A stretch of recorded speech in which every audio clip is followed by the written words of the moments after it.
All right, Lork and Bo, you ready? Mm-hmm.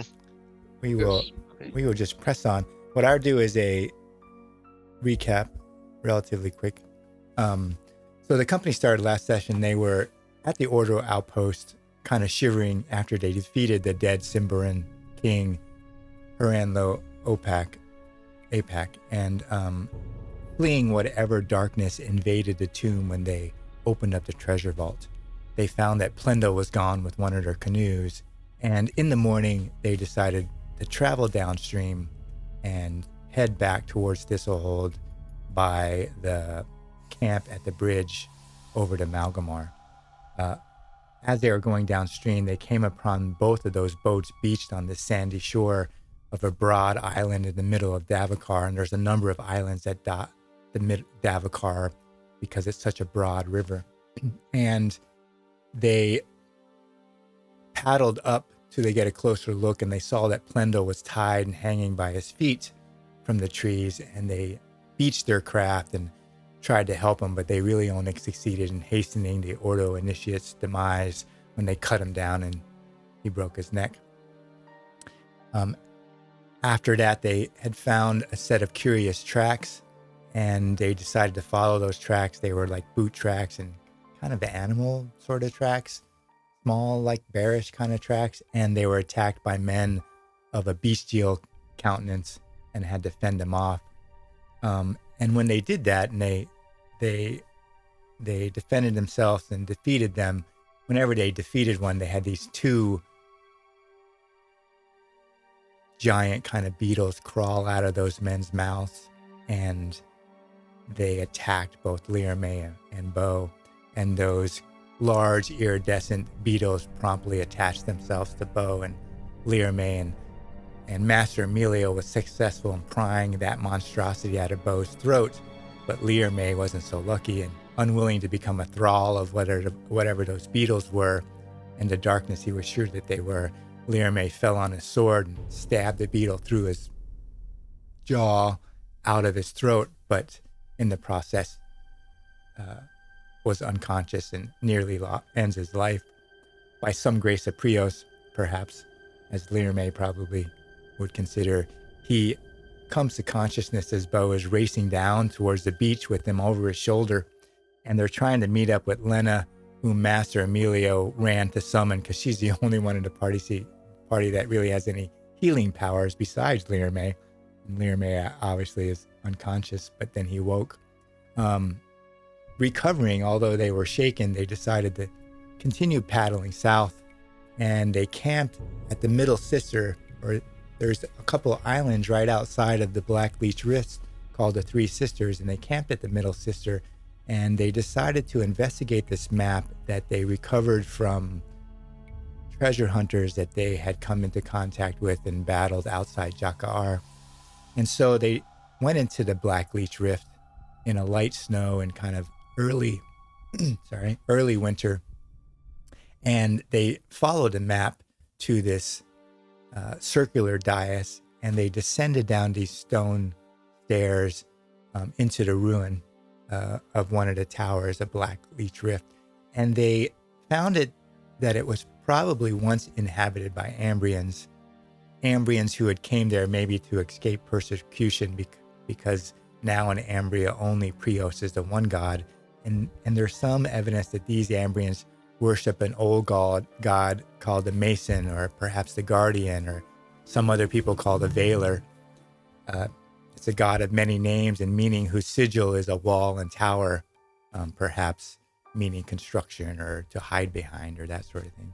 And so they went past these empty ruins with the remains of the people, clothes and bedding and rotting food, and a singular kind of wooden toy horse on the ground, until they found these long stairs past an endless kind of dark shaft. That they went down these long stairs, and they found a woman at the base of those stairs lying dead of her own hand, who had scrawled a warning on the floor in blood, and another set of stairs that just went into the deep darkness of this never-ending shaft. At this point, the party decided to go back where they come and maybe investigate the rest of the area that they hadn't seen, and they went through past a pantry that had a long table that still had cups and wooden plates with food that were still on them and drinks still in the cups. And they left all that and continued on, where they entered kind of like a pantry, where they found a mound of remains, really, of bodies, and nothing really else. Except for shoes strewn all over the place on the floor, and a large rift or rent in the room itself that kind of like an earthquake came through and sheared off it. So they had to go back. They decided at that point that they were going to investigate the long dark stairs, and they went back the way they went down these kind of stone ladder that's carved into the wall and down into the deep, and landed on this kind of balcony. The shaft they're in goes on and on. Lear May had thrown a torch over and it just tumbled into the dark before they started to climb down. And they head down these stairs and see this kind of pulsing golden light from the darkness below. And they land on this balcony where they find a double archway kind of carved into the stone, and 32 pairs of shoes lined up neatly with the toes facing the archway. And that's where we ended it.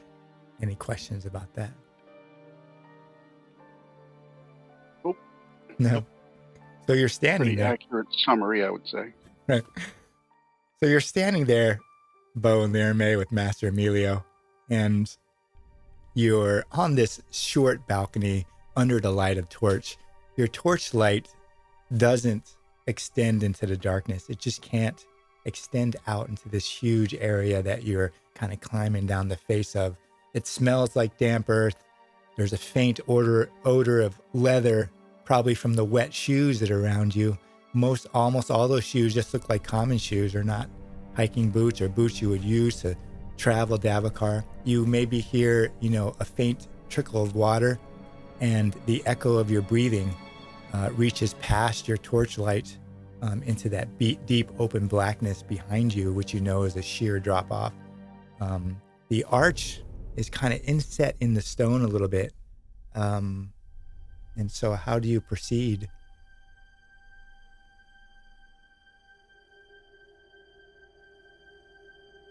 So, Lear May, you want to lead the way? Not particularly, but yes. All right.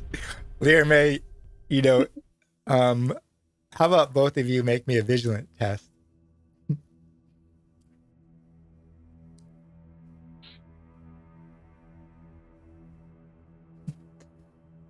Right. Lear May, you guys always start with, great rolls. Lear May, you go up in front. You notice that the arch is kind of carved into stone. It's about a hand deep. So it's like a hand deep. There's like a ledge on the edge, and then it's inset about a hand deep. You don't really notice anything. You see the shoes on either side, and the darkness of the tunnel goes deep into the stone.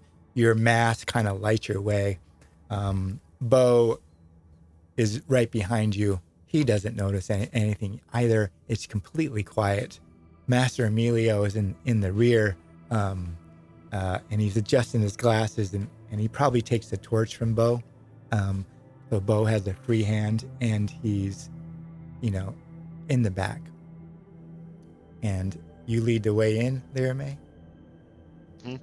All right. So you go through this tunnel, and your mask lights up that tunnel. It looks like it's just been carved out of the stone itself. It's not smooth. It's rough. The tunnel's pseudo round, like someone picked it out with a pickaxe or some sort of rock crushing implement or tool. Like they just carved their way into the stone, into this stone deep under Davokar. And every now and then, in your light of your mask is overcome by a pulse of golden light. It pulses once, twice, maybe 3 times, and then it kind of dies out. Bo, you're behind Lear May, and you got the torchlight behind you and kind of Lear May's mask up in the front. And when the light flares, you just see like this golden nimbus that kind of clings to the edge of Lear May's body, and kind of scintillates around this edge, and it casts you kind of in shadow.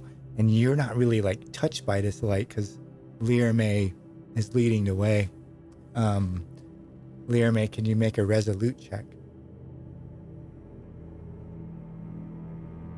Oh dear. You can try. Right. Right. So Lear, I am a pious and holy man.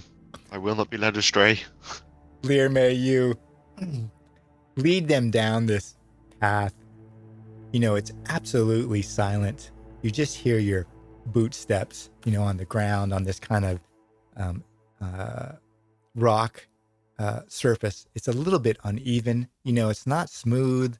It's not like it's tiled or bricked or, it's been carved through the rock. And you come to the edge of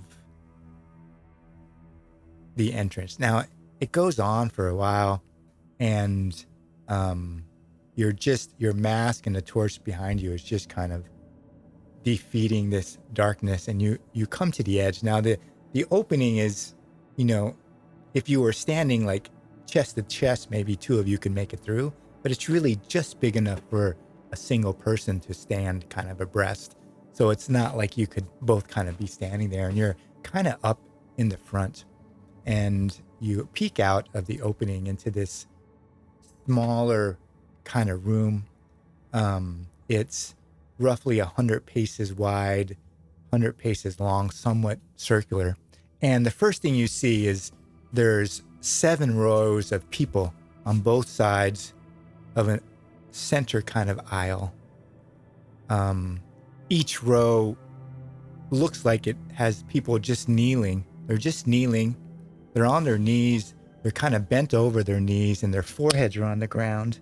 Their arms are back behind them with the back of their hands resting on the ground, and their palms are up. And the light of your mask just reflects off their bare feet, like eyes, in the darkness, 2 pairs of feet. But you got these 7 rows of people, and it looks like there are 7 rows on each side and 7 people on each side, but there's obviously holes past these kind of double feet that flash at you, these kind of white feet. Most of those look like they're Ambrian with simple clothes, simple people, men and women. But here and there you see barbarians in armor, maybe 2 elves, oddly, just looking at their clothing. Everyone is on their knees, bent over their knees, head touching the ground, their feet shining at you through your mask. On the far wall, way past them, your mask catches this golden flash, a door or an arch or something metallic, in the wall or on the wall that's out and past you on that far wall in front of them. Everyone's kneeling facing that direction. What does Lear May do? I look back at the party and just go, well, Emilio, we have found your buried treasure, a bunch of foot fetishists. He goes, great. What's keeping us in the tunnel then, Lear May? Move forward. Oh, there you go. He is here to suffer All right. his own humiliation. Or Lork can ask him again. Right. Our set him up here. Give me a second to set him up, and then I will catch him up. As Lirame gets into the room, he'll make space for Bo and Emilio to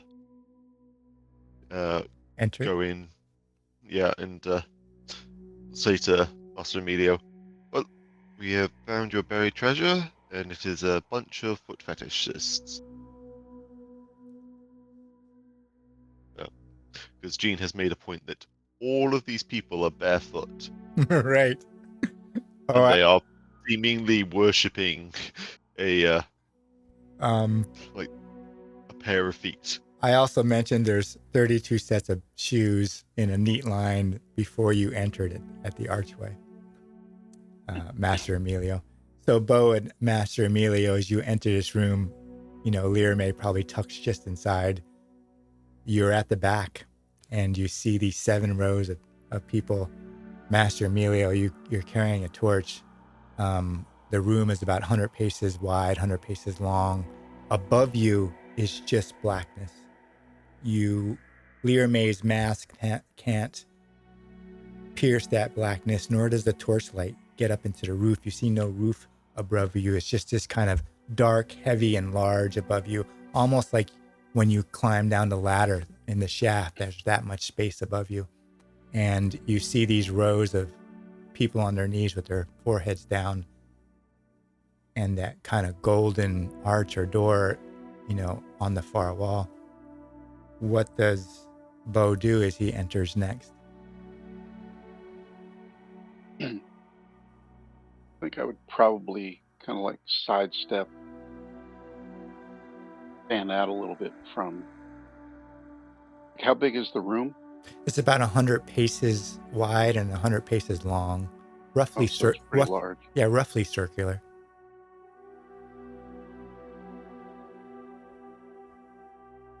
Large enough to have 7 rows of people on their knees. Yeah. Yeah. I would probably fan out and go along the edge of the room. Okay. You step past Lyra May. Yeah, you step past Lyra May and are going to go around the left, kind of the left or right edge of the room. Yeah, I think I'll go.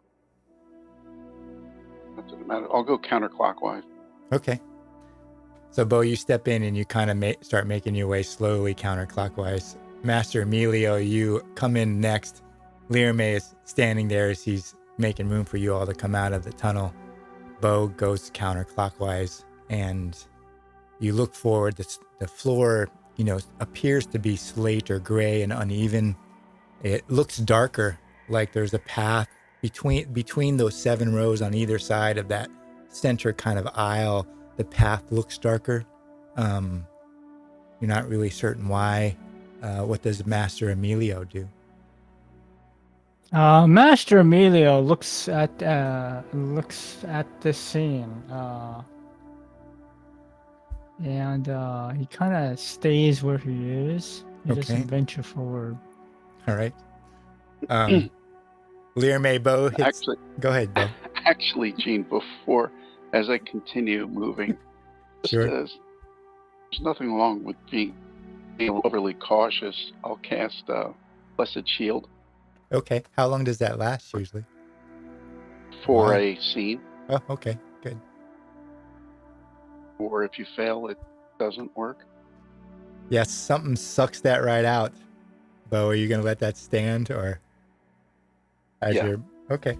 Yeah, you try to cast Blessed Shield. Now, you don't have a torch unless you took the torch from Master Emilio. Do you take the torch? No, I did not. Okay. You're going to kind of venture in half light there. I'll be in shadows. Yeah.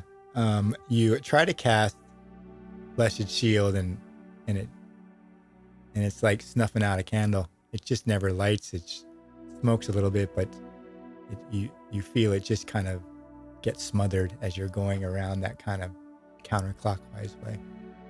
Do I feel like it has to do with where we are? I'm not sure. You're not certain because you've had it not work before. Right. Without any you don't know. Right. You don't know if it's you, if it's something within you that failed. Just a moment. You don't feel like anything just crushed it on its own, but it just doesn't work. Right. So, Master Emilio, you just kind of stay in the back with Lyra May? Yeah, Emilio stays in the back and tries to figure out what's going on. Okay. Learme, you were going to say something?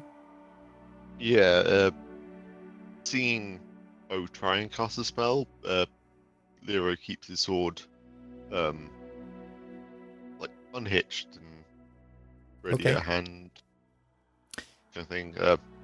Probably a faff, putting it away each time he needs to climb something. All But right. Now, that's better than being gored.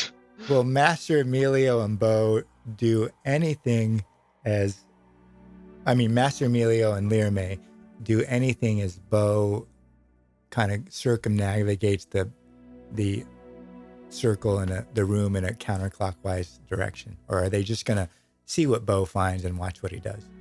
So we can't, there's no ceiling. We can't see the ceiling. No, you can't see the ceiling. And there are no other exits. You don't see any other exit besides what you came in and whatever that golden kind of door-like flash is across the room.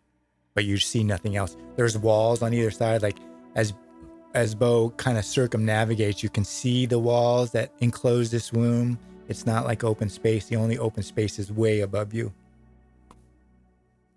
Yeah, I stand by the doorway and like wait for Emilio to do anything because this is his. Okay. This is his little trip. But once it gets into the next round, I know we're not into combat rounds, but I would try again Okay. casting. Well, I think Master Emilio and Learme is just letting you investigate. Venture into danger. Yeah. Investigate, Bo. There's you look behind Right. you and you just see them both there. And you probably see the light of Learme's mask like a beam, through the darkness. You have Master Emilio's torch, and you start circumnavigating the room in a counterclockwise direction.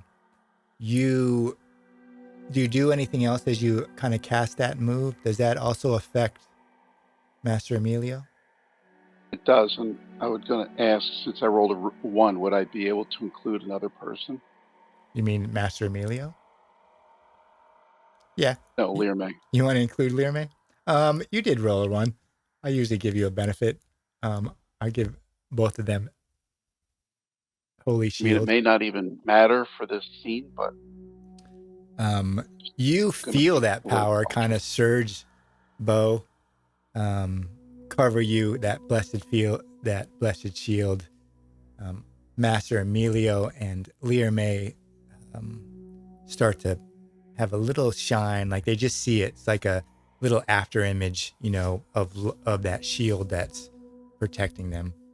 Bo, you go around counterclockwise, and let's say that you come in at 6 o'clock. You go counterclockwise to like 3 o'clock in the room, and you're looking at these rows on the right-hand side, these 7 rows. There's missing spots, a couple missing spots where people should be there because you can tell it's like, very ordered, and but does it look random that these people are missing, or is it like every other one or something like that? Yeah, there's no like rhyme or reason. Right. It's, one here, 2 there, 1 there. You can't really connect them. There's no particular thing that Bo. What I can see. Right. Okay. It's not like 1, 2. He looks over them and he doesn't see that there's any rhyme or reason to why those spots are open. You get to like 3 o'clock and you can kind of see down the rows in the horizontal direction, and you see that ahead of each row, the ground stone ahead of them is darkened and looks kind of splotchy.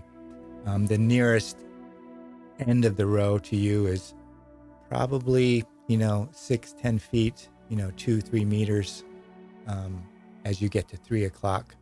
Do you keep circumnavigating or change course? Now, when I look at that spot, does it just look like a burn mark? You mean like it's a dark? Yeah, it just looks like the ground is darker. You almost think it looks like feet.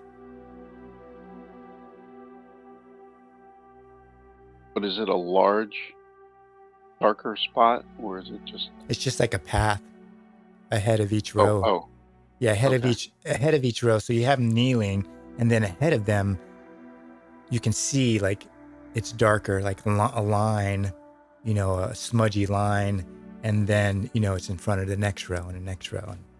Yeah. The only thing that would stop me from continuing is if I'm losing light. If I still have Now you some got shadowy light, I would keep going. yeah, you have pretty vague light, especially if you yell back at Learmay to point his head where you're going. With his mask, probably would give you enough light. So you keep going. You go past like 3:00. You get to like 1:00, and Learmay is kind of following you with his mask and the light, and you got hazy light from the torch way back behind you. You get to Yep. like 1:00 on this edge, and you look back towards you, and you see all the neat rows of people kneeling with their foreheads down. It's completely quiet. Nothing has moved. You don't notice any of them breathing. They're just Right.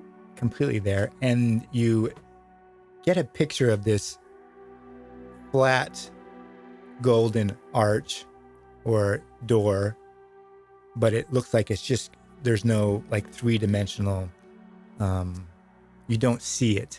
Yeah, it Piece looks to like it. it's just flat against that far wall as you're coming around to the far wall at 1:00, and you see a jumble of shoes at the very front. So the last rows end, and then there's a space, and you see like a jumble of shoes, mostly boots, really, like traveler's boots or hunter's boots or men's boots, not the kind of common shoes, like they're kind of thrown off here and there. And then Oh, a set, like, do you mean like traveler's shoes or like, warrior's yeah, shoes? like yours, like what you would be wearing to Okay. protect your feet, as opposed to Okay. the 32 pairs of shoes. Commoner. Right. You Yep. see, yeah, the 32 pairs of shoes you saw when you came in, they just look like simple shoes. These look like, boots, protect your feet, Right. march through Davokar. You also see what you would think is a pair of elven boots, because they're the way they're made, narrower. They just look fancier, Yeah. far Are they fancier. typically right? I was going to say, are they typically of better quality Yeah, I think you just notice them because they're slimmer, than the ordinary? got this kind of flare of a top end. They look a little bit lighter. They don't got as thick of a heel, Mhm. meant for a little bit quieter walking or nimble walking, or that sort of thing. And then the other I thing was you see is a pair of golden shoes together, right in front of the door with their toes pointing towards it. okay. Now, do they look like commoner shoes? Do they look like boots? The golden ones, Yeah, they look like slippers. slippers. Okay. Yeah, like And now the doorway or the door or the image of the door is at the 12 o'clock position. yeah, like the 12:00. So if you're like turning and looking back to it, you can't even see it. Like Yeah.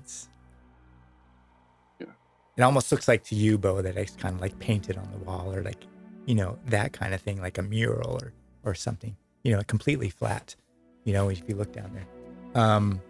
Master Emilio and Learmay, you're watching Bo kind of sneak around the edge.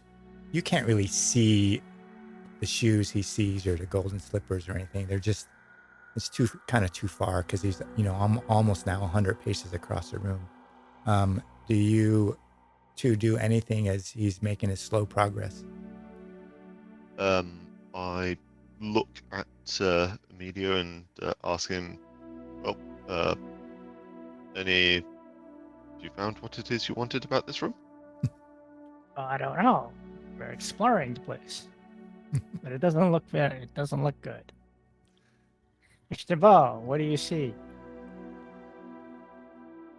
See a pile of shoes. For those people who have a fetish, you might want to check it out. Bo, you yell back. You tell him about the golden slippers? I would mention the elven shoes as well, and I think I would share with them that these are not commoner shoes. These are more of warrior shoes, traveler shoes, or Okay. treasure hunter shoes. And are these bodies? They're like physical bodies that are frozen, and are they clothed? Do they have clothes? Yep, they have clothes. They have clothes on, Except for shoes. except for shoes. They look like physical bodies that are frozen. Well, they're frozen in position. They don't look like they're frozen. Like they're just Or they don't- paralyzed. yeah. They They're look like just they're not moving. paralyzed. Yeah, you're just not moving. You don't see him breathing. Master Emilio, you probably peer at them for quite some time as Bo is easing his way around the edge, and nothing moves. Nothing. You don't hear your sound. You just hear, Learmace breathing next to you, and then Bo's footsteps that fade off, and then he yells back to you what he sees. Does Master really know anything about any sort of magic or some sort of tale about this type of phenomenon? Yeah, he has no idea. Like I'd have you do lower master, but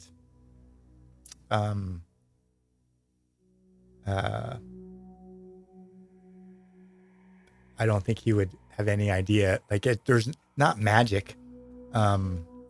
He doesn't feel magic, doesn't see magic. He's looking at these rows of people, and they look like parishioners or prayers, or they're on their knees in this kind of form of supplication. He doesn't really have an inkling of what the shoes mean or why they're shoeless. They're obviously in very ordered rows. A third might know more about it, but he has no idea why they're there. Does he try anything? Amelia will approach one of the bodies and for a closer look. The closest body. Okay. Bo, you're up front and you see kind of a Master Emilio kind of break from the back. He's walking up to that back line, or right or left The line. row. Right, yeah, row. If you could make me a resolute check, please. Learme, Master Emilio kind of breaks your side. Do you do anything as Master Emilio goes to kind of check out the bodies or the people on their knees? No, I'll stay pointing the face torch at my patriots and Okay. wait for one of them to be struck by whatever magical malaise that's filling this place. Don't make assumptions. Right.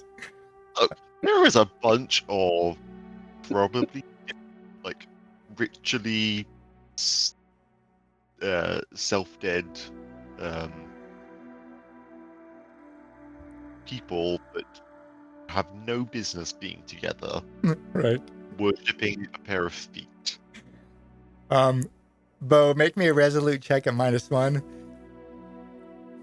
Master Emilio, you move carefully up to the last row, and how do you inspect them? Visually inspect them. He's gonna Okay. visually inspect.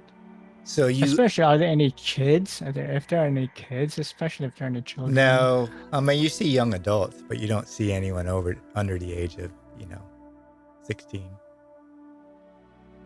I mean, you scan out as best as you can tell. You think at first you might see someone younger, and then you realize, that's an elf. And then maybe you see, because they're a little bit lither, a little bit, stretched. But, they don't have as broad a shoulder, so that catches you for a moment. But you're almost positive all of the people you see are adults. You see some barbarians mixed in just in a couple 2s and 3s, because they obviously stand out because they're the only ones that are still in armor. And they're obviously much broader. Like they're men of means. You kind of peer over at one of them, and the one. Do you go in the middle, or do you go up to just the back of one of the rows? Just the first row.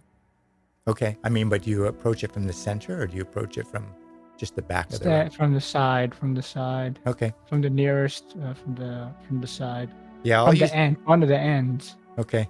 You just see all these feet staring up at you as Lear maybe it's, you got your torch with you and brighten up a little bit for Bo to see. And you kind of peer over. The feet are just immaculately clean. There's no dirt on them, which strikes you maybe as odd if they walked in here without shoes. And they're not moving. You peer at one, his face, his forehead is straight on the ground. His palms are up towards you. He's, perfectly in line, with himself, not leaning left or right. Dressed in common kind of Ambrian clothes. He's not breathing. You look down the line and maybe up the rows a little bit, and you don't see any movement.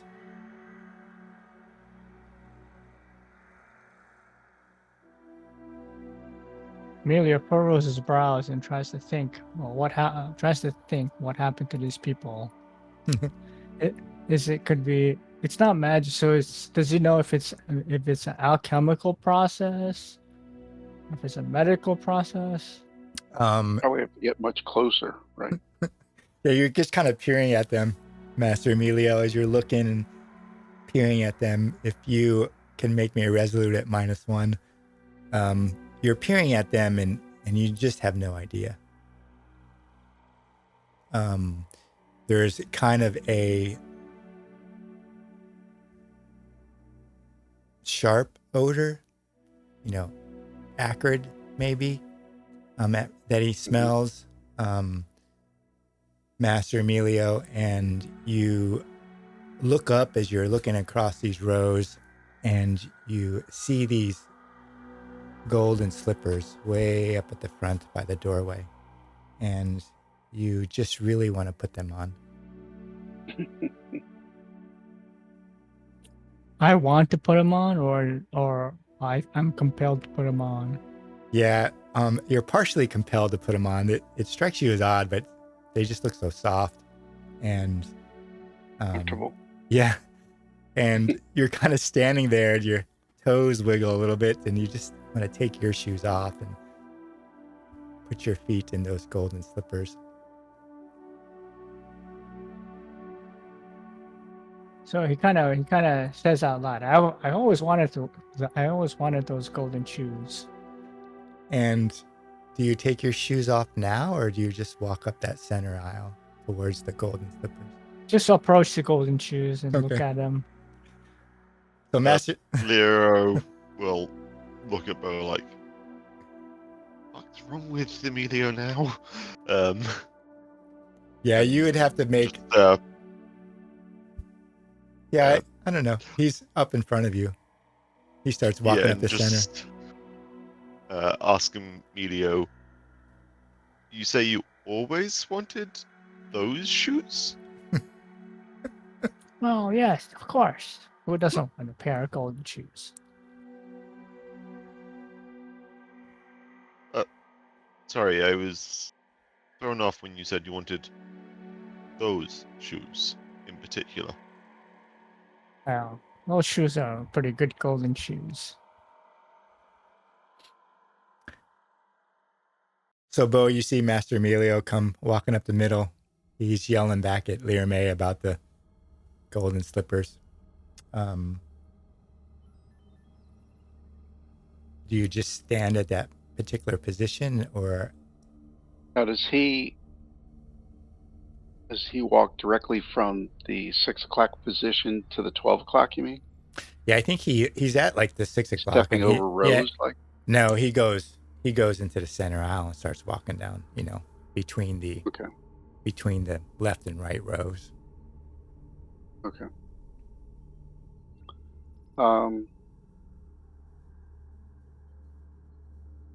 I think I want to get a closer look at the doorway or the painted or the shiny? Okay. You move to that kind of 12 o'clock position. There's maybe 4 or 5 steps between this golden kind of etching in the wall itself and those slippers. You can hear Master Emilio walking up the center. It just looks like that doorway was gouged out of the stone, or into the stone, or filed into it or something. And then, like gold dust put in it. Or Oh, does it look glowing like magically, or does it look just sparkly from like glitter from the yeah, gold? it's just the light hits it because it's metallic and blazes. Okay, but it's speckled pieces that reflect. It's not like the whole entire thing is gold. No, Right. yeah, it's just in the grooves. Okay. Lear May, you see Master Emilio walking up the center aisle. He wants a pair of golden slippers. What does Lear May do as he's in the back at the opening to the shaft? I guess I am sort of sighing and start following the guys further into the room. I'm taking the same but opposite route that Bo did, rather than okay. walking among the practitioners, I think. So counterclockwise, like to, walk around the edges. Clockwise. He's going clockwise. Oh, he's going clockwise. You're going Right, clockwise? is that what you meant? Yeah, like, I don't want to The opposite direction. walk where these psychopaths are. Well, not psychopaths, these lunatics. Okay. So, Lear May, you're just going to walk around the periphery like Bo did. Yeah. Okay. With what Emilio has said, I'm making a point not to look at the golden shoes. Okay. Why does it strike Lear May as odd? Yes, it strikes Lirame as very odd to pick up a sudden fascination with wearing a pair of golden shoes in the shrine to golden shoes, surrounded by people who have taken their shoes off. There's a lot of golden shoe artifacts or artifacts that could be shoes. You have no idea. Master Emilio may know something. He might do, but you know what they say, better safe than sorry, and Okay. Master why Emilio. stand around with your feet out in a Master weird... Emilio, you make it up to the center of the room. You leave the rows behind you, and you're standing there looking down at these 2 golden slippers that look like they're going to fit your feet perfectly. What do you do? So these are just a pair of golden slippers in a pile of shoes. No, so on Separate? they're separate. On the left and right, it looks like people took their shoes off and discarded them haphazardly. And almost all those shoes are boots that like Bo is wearing and Lear May is wearing and you're wearing, like you came out of Davokar and then took your boots off, and 2 sets of elven boots. And so those are somewhat different shoes than the shoes that you had at the very beginning. So those shoes are kind of strewn out on the left and right. And then in the center of that path, about 4 or 5 steps from this golden kind of etched archway in the stone that Bo is checking out, are that pair of golden slippers.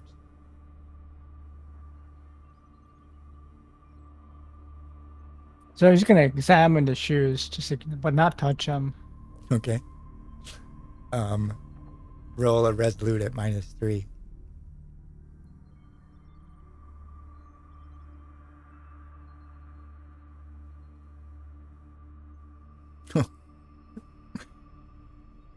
Yeah, Master Emilio, you're you you have this Really digging these shoes. right. You have this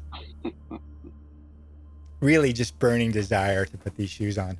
Like it's like a compelling. Like you look down at the shoes and they just sparkle up at you, and your toes kind of curl in the boots that you have, and the you know sores you have from rowing in the water and just travel because you're not used to it. And the slippers just look just so damn comfortable, Master Emilio, that you have to have them on your feet. So he's compelled to put them on. Yeah. All right, so Yeah. Emilio Highest set of Jordans ever. Emilio sits down, and just starts taking off his shoes. Okay. These shoes look really comfortable. Like, wait a minute, Emilio. Mr. Sure you want to do that? Well, I mean, these shoes look really comfortable. Shouldn't you use your magic to investigate to see if it's safe to put them on? Well, Avoid touching weird relics in weird temples. These people are so weird. all right, so he's just gonna ignore all of that. Just continue to take your shoes. He's really not agile, so it'll take a while for him to Right. sit You down and take his shoes off. unlace your boots, Take his boots off. You don't want to put those dirty socks in there too. They're wet and grimy, and you wouldn't want to do that, Master Emilio. Hopefully he doesn't fail his resolute check next time. So Master Emilio just sits down right in front of these shoes, starts unlacing his boots. He flicks one off, lands over here to the right, and he flicks another one to the left, and he starts pulling off his socks. They're grimy, and his feet are a little crinkly from the moisture. Learme, you make it around the side with Bo as he's inspecting this etched kind of golden archway to the rock, to the stone face. Seeing Emilio taking his own shoes off, Lyra will start walking towards him to knock him on the side of the head and be like, "Heck do you think you're doing?" There is quite literally sayings about sticking your hand in fire and things like that. Don't put your feet in the clearly demonically possessed shoes. You walk up to him, Learme, just start haranguing him, Master Emilio. Just going over it. Can you make me a resolute check, please? I can try. Oh, at -1. -1. Yeah. I'm still keeping the shoes not trying to avoid focusing on them. Right, you just step up in front of him. Saves. Right, you walk up there, but Master Emilio is just about done getting his shoes and socks off, and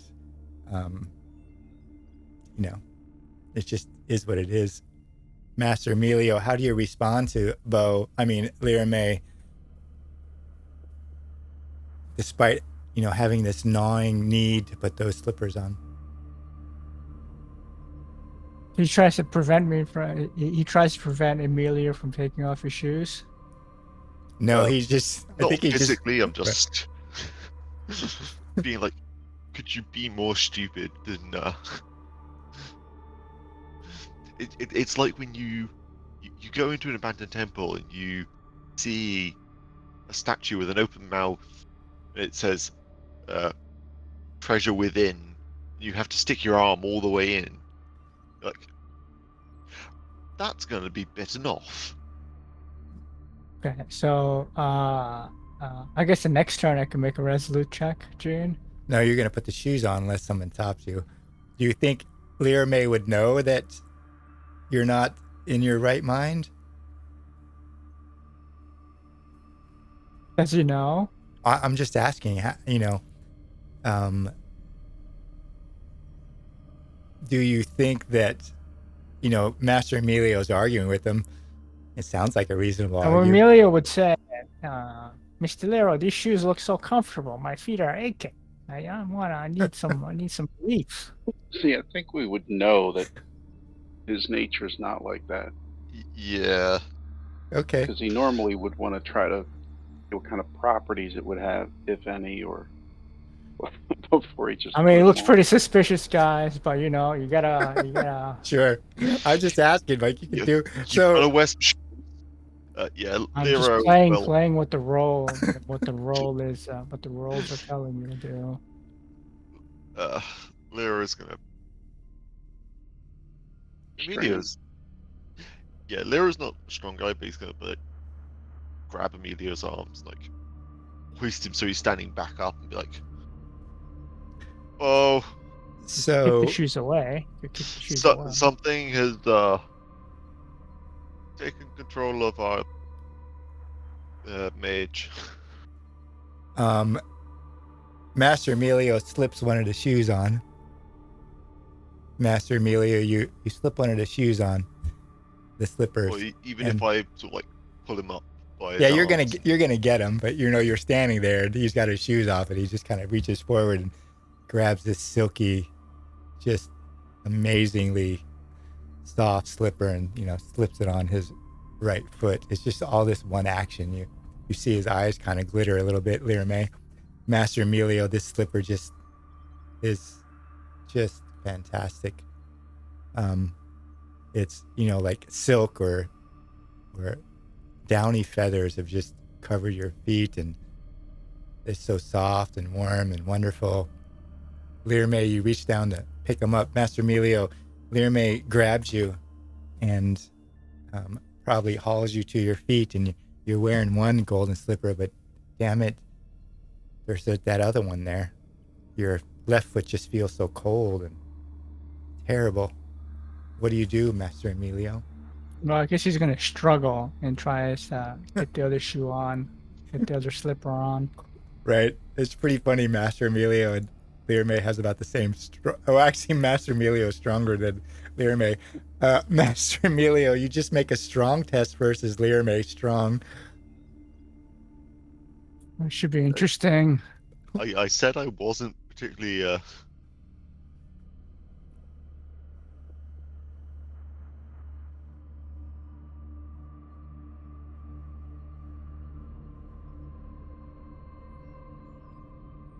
Ooh. Oh, good. So, Master That was Emilio. with a +3 as well, Right. for some reason. Right, because his strong is 10 and yours is 7. Yes, that's the difference between. Yeah. Right. And so you just barely manage to pull him to his feet, and you're kind of holding on to him, and he's struggling against you because he wants to put on that other slipper. He's got one slipper on it. Bo, you see Lyra May and Master Emilio struggle. He slips on a slipper to his right foot, and Lyra May grabs him and picks up Master Emilio, and just as he puts on that slipper, you see two of the people, one on the right and one on the left, rock forward a little bit. Yeah, rock forward. Well, they're kind of in the middle of the group of the 7. They kind of rock forward and then they stand up.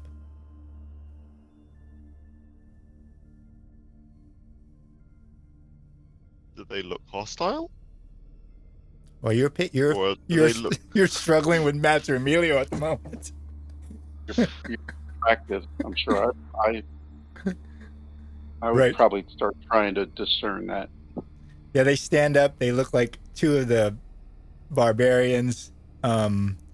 They stand up kind of sleepily and waver a little bit on their feet, and their heads kind of rise to you and got this kind of odd angle, Bo, and you just see them reach over and like pull their weapons off, and just kind of shuffle 1 or 2 steps forward until they're between rows, and then they turn and start shuffling towards the center aisle. Towards our position, you mean, or towards the center of the room? Towards the center of the, like, they're coming out of rows on either side, and so they start moving into the center, like they're going to the center path at the moment. So they're getting out of their pews and going Right. down the aisle. Right. It's like down the aisle towards me and kind of raise the alarm Emilio. to these guys. Guys, we have movement.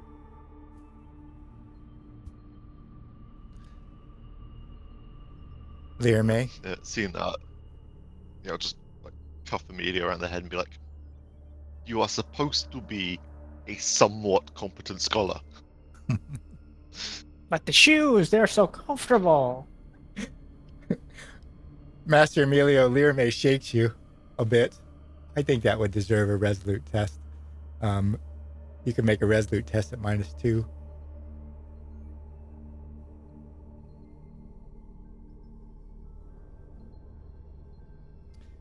Yeah, you blink a little bit, Master Emilio, and you're not wearing your boots anymore.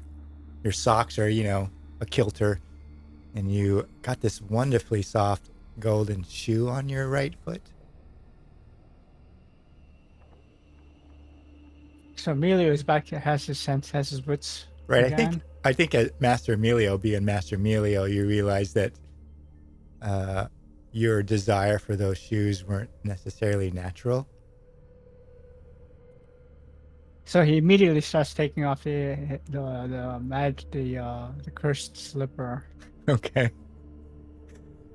You quickly as possible. Quickly as possible while you're not in your shoes. 2 more people stand up at the back, the last row, and they just kind of turn around and take 1 or 2 steps from their back row and kind of walk backwards to the line. Bo and Lear May, Master Emilio, like hopping around, taking off a shoe, taking off the slipper. What do you do, Bo? Fellas, do you think we need to leave the room? Yep. You are in the center now. You have, a figure here and a figure there, and 2 more stand up near the end. The exit obviously is here, around this room. Bo, Lear May, and Master Emilio, you're kind of in your positions there. And I think we'll do it by initiative. Would be the easiest way at the moment. You see shaking movement in the rows around you, but nothing else has stood up. And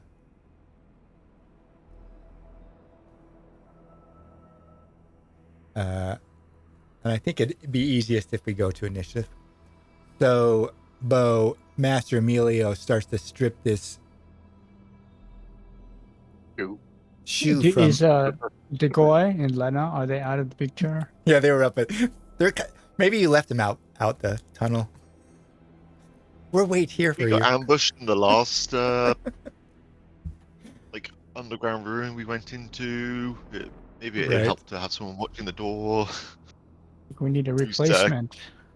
Characters we don't kill whilst they're not here. You could yell and see if they hear you, or leave that up to chance.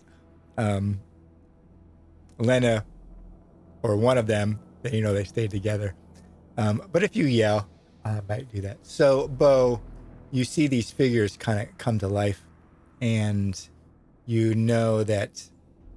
They draw their weapons, right? Yeah, getting around them to the doorway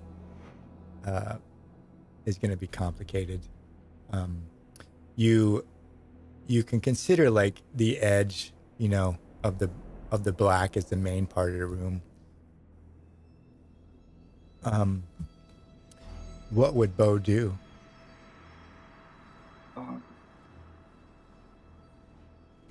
Cast Retribution. So when it says resolute and then there's an arrow to resolute, is it resolute against resolute, or I'm just doing a check? Yeah. Resolute versus their resolute. Versus theirs. Right.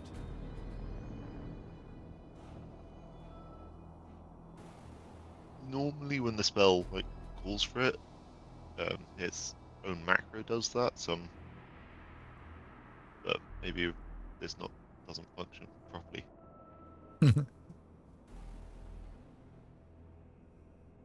I assume that stands. Right. Just trying to figure out. I rolled a 15. Yeah, you Or rolled failed. an 18.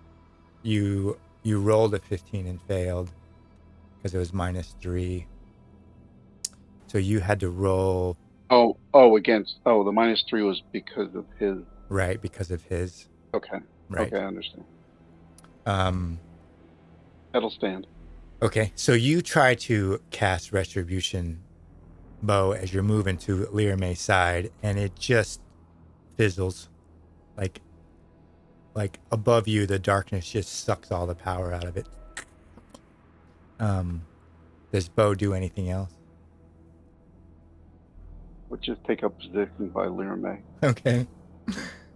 So you reach Lear May's side. Lear May, Bo reaches your side. Master Emilio is flicking off this golden slipper. What does Lear May do?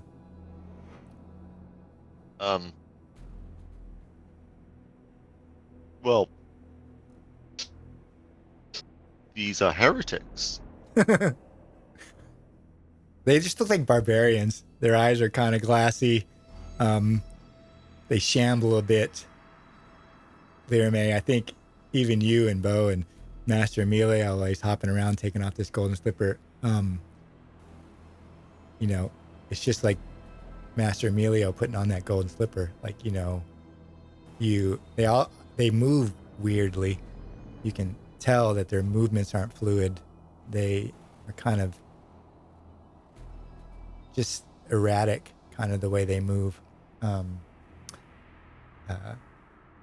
What would Lear May do? He would walk towards the front of the party, tell them to watch out for any beetles or other weird things coming out these corpses. Okay. And I assume that these aren't fully corrupted people.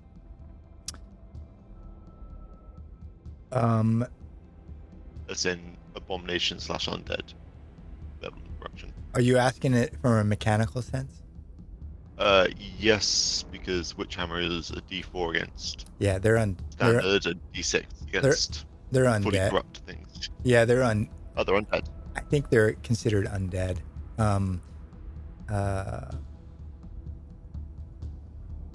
Right. I really think they're considered undead.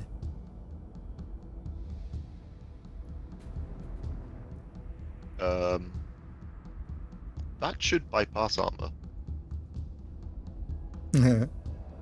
What are you attacking with? My greatsword. How much damage does the witch hammer do?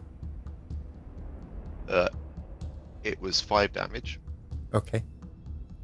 You cut into this one, Lear May, and your sword just connects with it, and you just hear this hissing sound, and like you've been up against foes and enemies and things of flesh and abominations, and you should have done more damage than you did, Lear May, but you just kind of, the power of the sword or the witch hammer just slices but you know you didn't do as much damage as that should readily be apparent.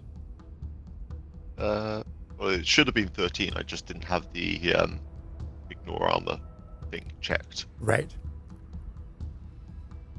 But yes.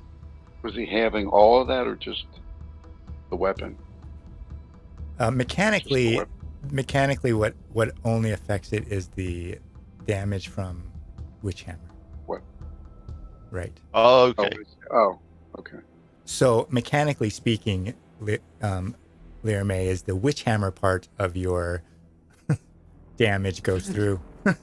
The other stuff Okay. doesn't. Kind of just like, that's why you feel like you should have done more damage, but it's the magic of the Witch Hammer that really affects them. Okay. Okay.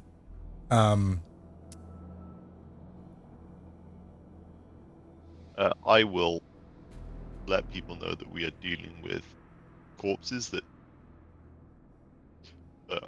were only hurt by Prios's light. Okay. You're close, but they're slow. They're pretty slow. And they close in, except those two. They start to close in around you and close in that kind of space, like a noose. And these two attack you, Lirame, as the others kind of shamble towards you. Okay. The one that gets close enough to hit, I'm going to Okay. hit. You could do that first.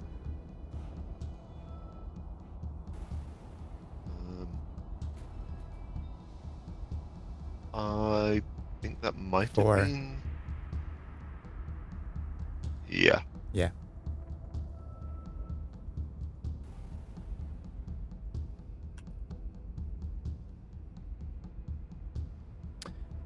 And they attack you as they don't make any sound, Lirame. You look up in these barbarian faces and this kind of sword they have. It's a regular barbarian sword, but it's got this glint of black kind of around the edge. Their faces are slack. Their eyes are kind of glassy. There's no emotion there. You don't really see anything. Even when they strike at you, Lirame, their eyes don't move. It's not like they're looking at you when they're, swinging their sword at you. Yep.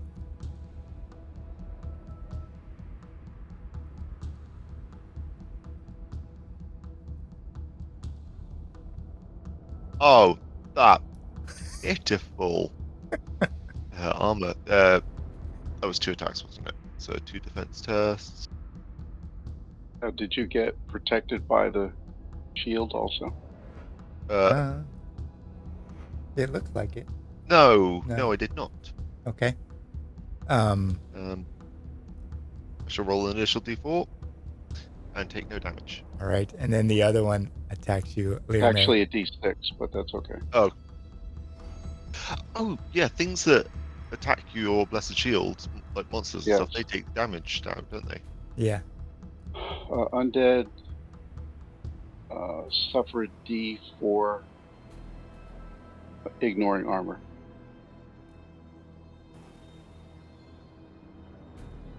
Okay. Should I roll a d4 for each of them then? I'll roll it, or you can roll a d4 for each of them. That's fine. The first one takes 3 points. The second one takes 4. I'm assuming that You'll that take second none. attack will take no damage because I can't roll below a 1 on the d6. Right. Okay.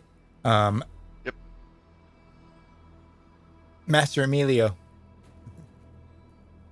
you get the slipper off. You're barefooted.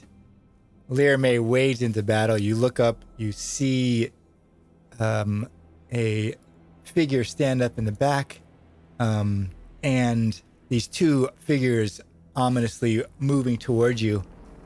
What does Master Emilio do? Master Emilio, is he on the floor? Where's he on his That's up feet? to you. Like, did you land on your butt to take the stapler off? Or you caught in the middle trying to pull your boots on? I won't Well, I make it. guess I mean, I'll just have him standing then. So he Okay. will. This doesn't look good. He'll make a movement action and just move. Well, first of all, he'll make a free action and call for Degoy and Lena to come help. All right. Make a cunning roll at -4.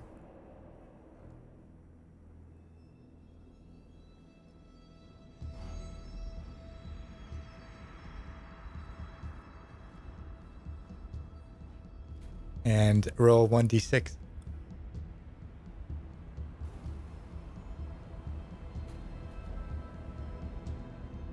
All right. You yell out for them, Master Emilio. What do you say in this moment of terrible, Help! high-pitched scream? Bo, you hear Master Emilio yell out. You see another figure stand up in the back.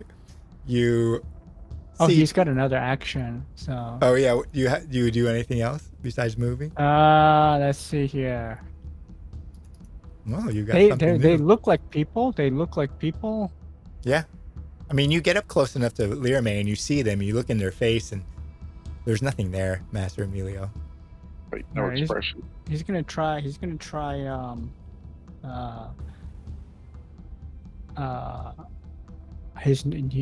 toy, his new Okay. spell.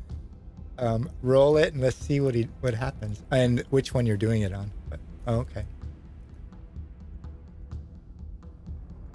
It's strong versus resolute. Well, that's not too good. It's your strong versus their resolute, so it does depend, and dice are dice.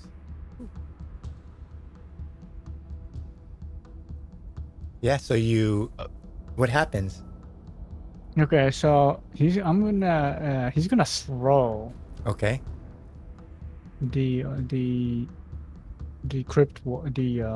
this guy as far away as possible, one movement away. Okay. So But- this is the door. You have angles, so you could throw them against this far wall. You can throw them here to the south, but this is where the door is. Just so you know. Just throw him as far away as possible down the corridor. Oh, down the corridor you ran to? Yeah, Down this the way. narrow corridor that is one person wide. yes. All right.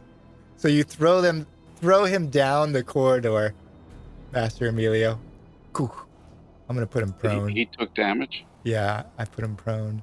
And he took 2 damage. That one hadn't been damaged before, but Yeah, right. I think the spell is really what damages him because it lifts him off his feet.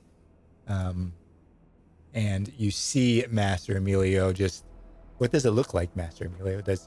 Master Emilio concentrates, uses his mind to lift the creature and throw him down the corridor. Okay. You throw him down the corridor, Master Emilio, and Bo, you see Master Emilio get to Learme's side, and you see this Master of the Ordo who you've watched take control of people's minds, and Yeah, this is something new. right. He lifts this, slack-faced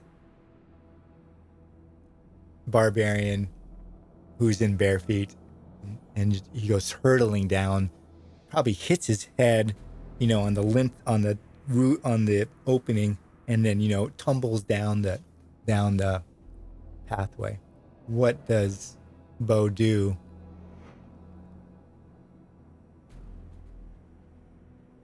Well, I'm gonna. I got the idea from Learme that your standard weapon doesn't damage them, right? I mean, I think you're a unit. I think maybe Learme would yell out to you. Yeah, I did call out about them being only harmed by Prios's light. Right. Well, I'm going to see if the shield works. I'm going to throw the shield at this one to Okay. the west. Okay. Oh, something I forgot.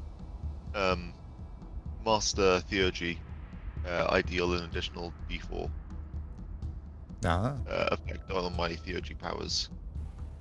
How much damage did you do? Oh, you only did 4. I've only hit 2 of them. Oh no, I'm asking Bo. Let me All right. let's see, 4, 5, 6. What was his armor? I did 6 total. And his right.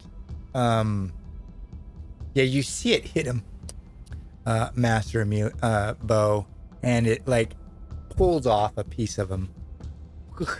And it kind of staggers a little bit.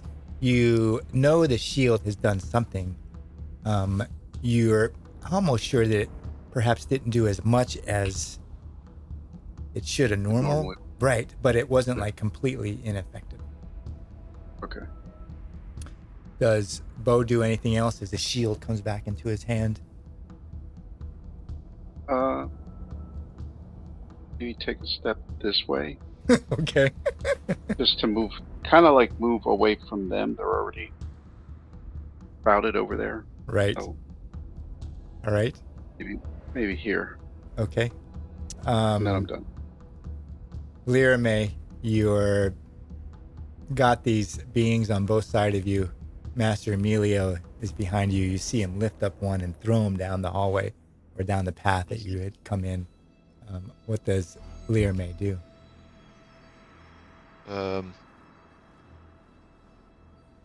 I yell out that Prios abjures the abominable. Okay. And we'll try and activate a holy aura.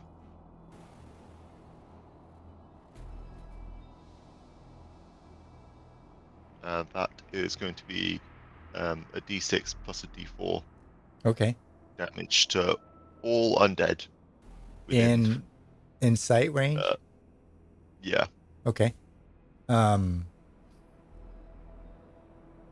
only 5 damage, but 5 to each. Right? All of them yes. in the all of them in the room. Everything.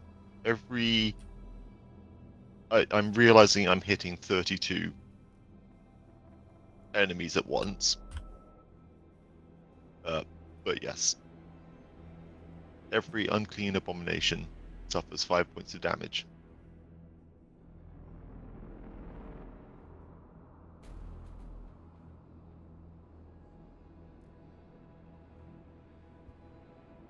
Within sight. Within sight. Yes. Okay. So maybe that one down the corridor is Right. safe. I was just checking for the one down the corridor. Like you can't really see that one. So He's probably safe. Right. He's probably fine. Yeah. All right. Then like I'll push Emilio towards like shoving. Go. We are leaving this room. Right, Lyra May, because it's a beacon. You just lit off a beacon. It's like in the darkness, Master Emilio, you probably feel Lyra May cast Light of Prios, and it's like a beacon in this room.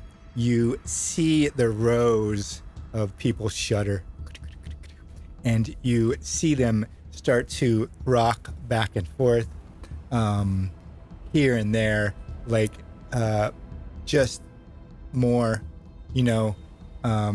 start to rock back and forth. I am gonna show them prone though, because they're still kneeling. But Master Emilio as Lyra May lights off the Light of Prios, essentially like he sets off a beacon in this whole area, in the whole room, and you see it wash over these row of people, and they start to rock back and forth on their knees and just start moving. Lyra May, they just surround you. Did they take damage from it though? Right. Well, you could see pieces of them fall off. You know, except for the ones that weren't active when he cast Light of Prios, they were inert, but the ones that were actually up, they all took damage. Like you could see it kind of shudder through them, Bo, as you were kind of moving to the back of the room, and every one of them, you know, as they're moving, their heads are just like moving towards Learme. Yeah. You know, You did it now. right. You've done it now. Master Emilio. Prios's light abjures the unclean. And it will scour them from this world. They don't even pay attention to you, Master Emilio. The one steps up next to you is wearing like kind of plate metal, you know, armor, not chainmail, and doesn't even look at you, Master Emilio. It's like you don't even exist at the moment. Just kind of heads towards Learme, and you know, their swords, you know, raised in unison. I wanted to ask, so Master Emilio's new power, does that bypass armor? He doesn't know. He thinks, it doesn't bypass power. It doesn't bypass armor like if he throws something normal. I mean, like he the mind throw he just uses his like kinetic force. Right. It's basically telekinesis. You would get. Yeah, basically it's like the Jedi throwing power. Right. You would get armor. Like if he threw you or he threw something else, then You would get protection. Right, you would get it, but not these things really. They're going to be hard enough to survive as it is. Learme, they just strike at you, one after another. Your Light of Prios, like you're standing in front of the blackness. They're all going to take the D6 from Bo's thing. Right. That still doesn't have Blessed Shield. So roll a d6. Yep. Whew. No damage, but now roll a d4 for damage to them. Whichever one that was. 4. I know which one it was. I'm going from right to left. So I write it down and then I'll take it off.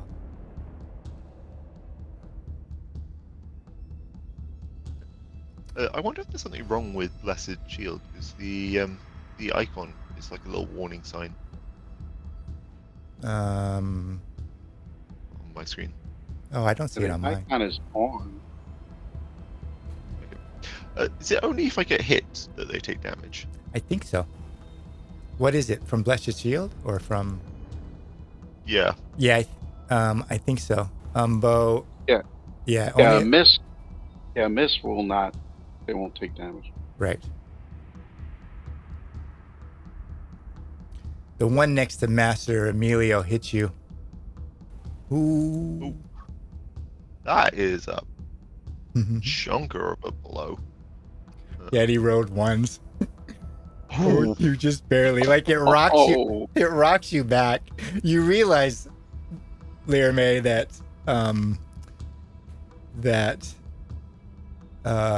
you get lucky. So 4. You kind of standing there between all of them, and you realize that you just get lucky. From that one, it hits you at such force it probably shoves your knees and ankles to the ground, and you probably have a ragged breath by the force of it. This one moves towards Bo, mainly because he can't see Learme, and he attacks you, Bo.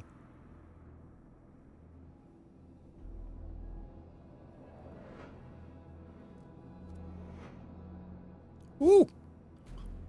That's a good Nice. roll. Master Emilio, you are standing next to Bo. Everything is rising up. You see 3 more figures rising up, and all of them are just, their bodies and torsos are facing towards Learme, and they're all intent on him after he cast the Light of Prios. What do you do? Emilio has flashbacks to the fight in the crypt and wonders to himself how this is going to end. Well, at the moment, Master Emilio, nothing really cares about you. You look behind and Bo has one of them on it. But So all they're the other, they're more rising every turn. yeah, you could that you see can tell. you could see these 3 rise, on this turn they rise and get to their feet. They look directly at Learme, having cast Light of Prios, and you see these 3 rise up, and that's what you see as you're standing. And Degoy and Lena, they're still not in the scene. You hear the Goy shout from the tunnel, and then you hear, shit! You hear it clash. You hear fighting in the tunnel where you threw that other one down the path. You hear him yell. You hear yell, back up, Lena, back up, back up. Draw it out. Damn it. And he starts, maybe they're already dead. And he starts backing out. As if an enemy he cannot hurt has Okay. been thrown into the 1-person wide corridor. All right. So he's gonna take the one of the opponents and throw him out Okay. over here. Try to throw him over. All right.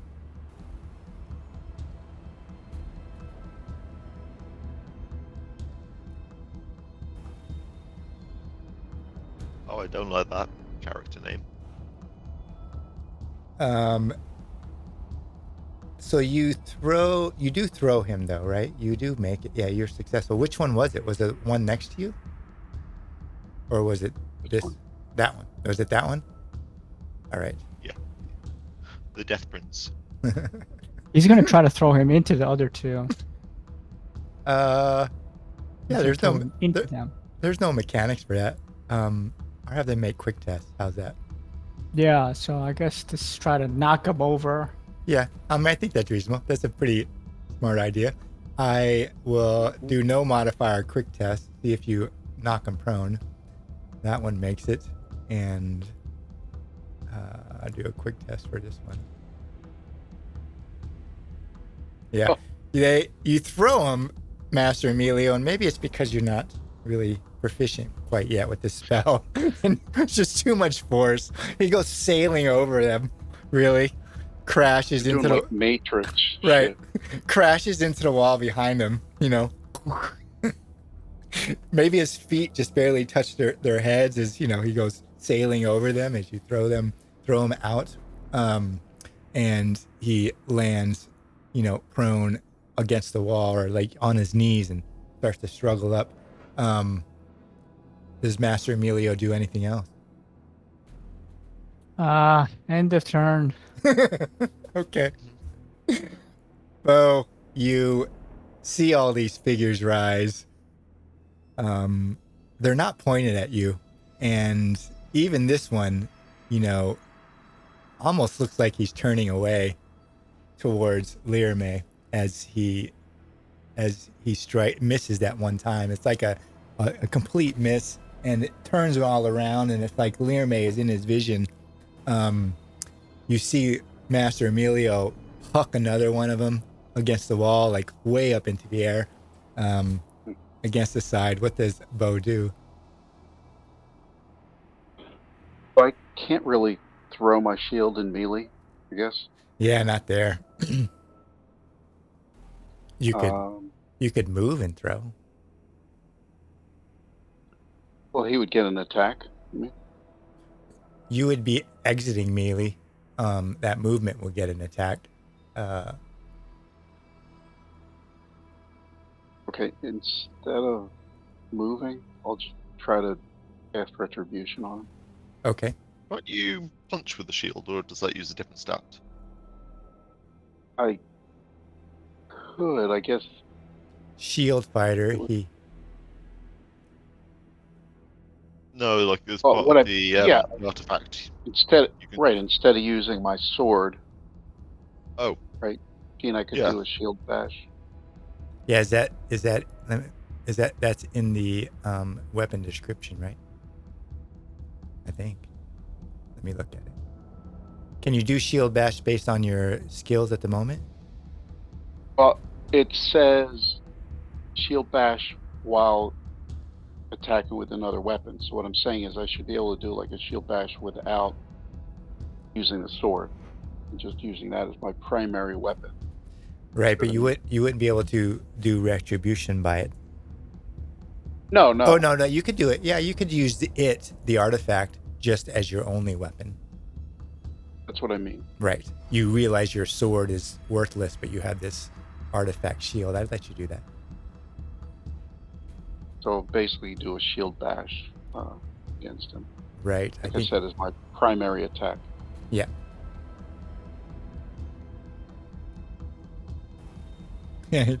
Or try to.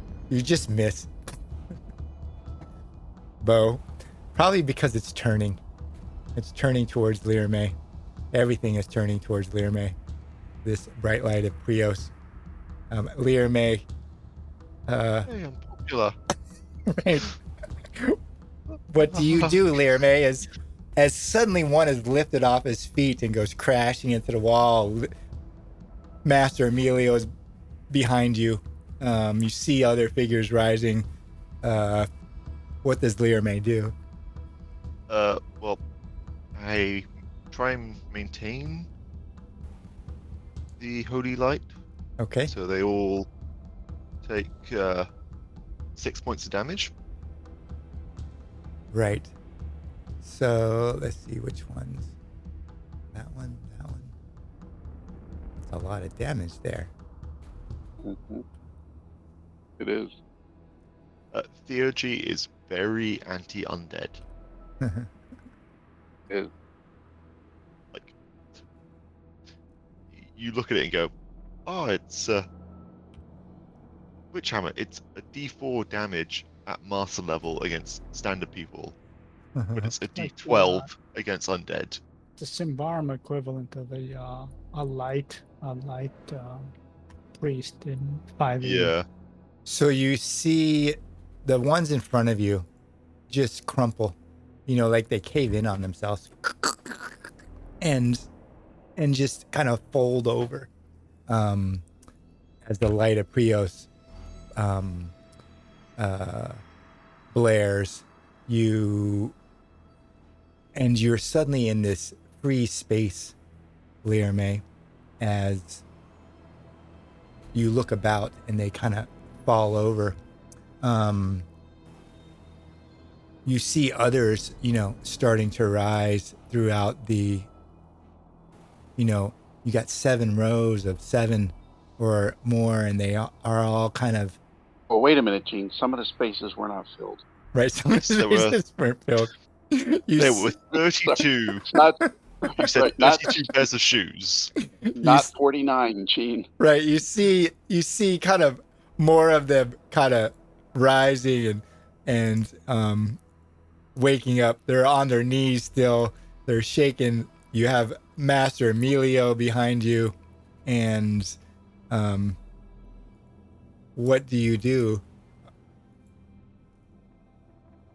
You hear fighting down the hall. I'm going to again point out that Emilio really needs to leave. How do you do that? I mean, he wanted to wear the shoes and he didn't listen to you. It's kind of like grab him by the shoulder. And Shout? You could shout. Is he gonna shout? All right. yeah, he is shouting. Yeah, like grabbing Emilio by the shoulder, and like, get the hell out of this room. We need to leave. The guardian ladder can't hurt that thing. That's the smartest thing you said all day. So you yell out at Master Emilio. Yeah. Lear May, do you do anything else? As the room is coming Yeah. alive. Yeah. Whilst shoving Emilio in the direction of the door, I'm gonna move to the other side of him. Okay. And try and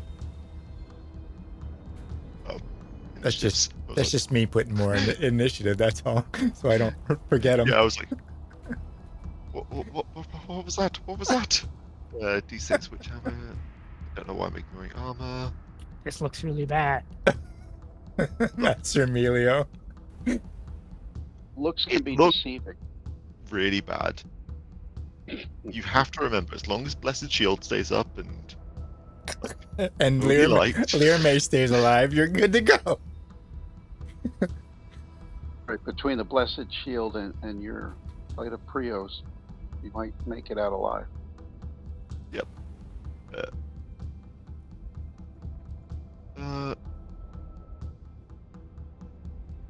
What was that?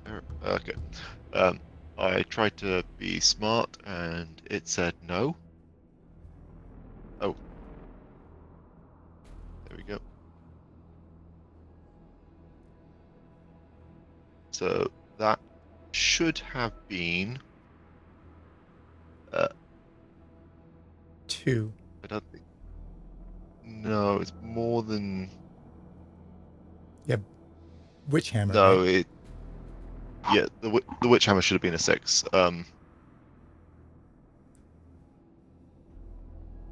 Oh, why does you it know have 1d? Why does it have 1d4? Just cause, or? No, it's because I messed up the macro. Oh, okay. You could roll a d6. I- That's fine. Yeah, I'm just gonna roll my damage, like the damage mods, independently, and just use the macro to see if I hit or not.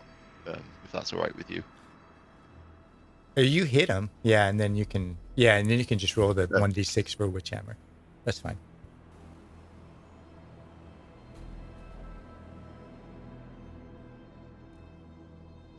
So that is witch hammer's damage. Oh, because you get extra. Yeah. Okay. Yeah, Lear May, you just like cleave this one in half, and you just see it crumple, fold in on itself as the light of Prios and Witch Hammer hits it, and you're just looking across from it as it falls to the ground. That bow. You say anything? No, I imagine Bo heard everything he shouted at Emilio. You're telling Bo to run too? Well,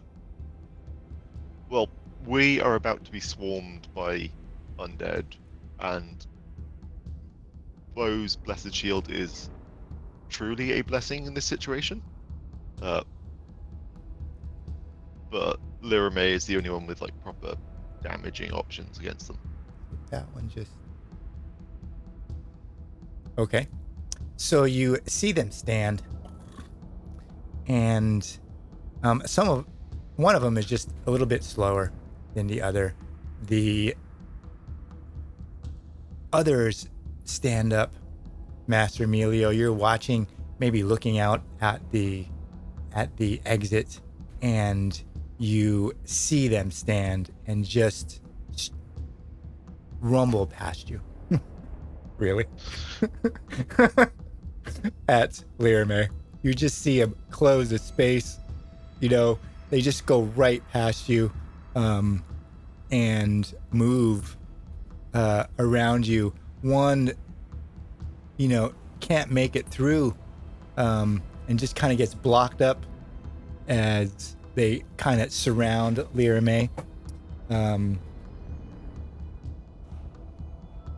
Lyra May clashes out. Okay, that does hit. Um, Four. yeah.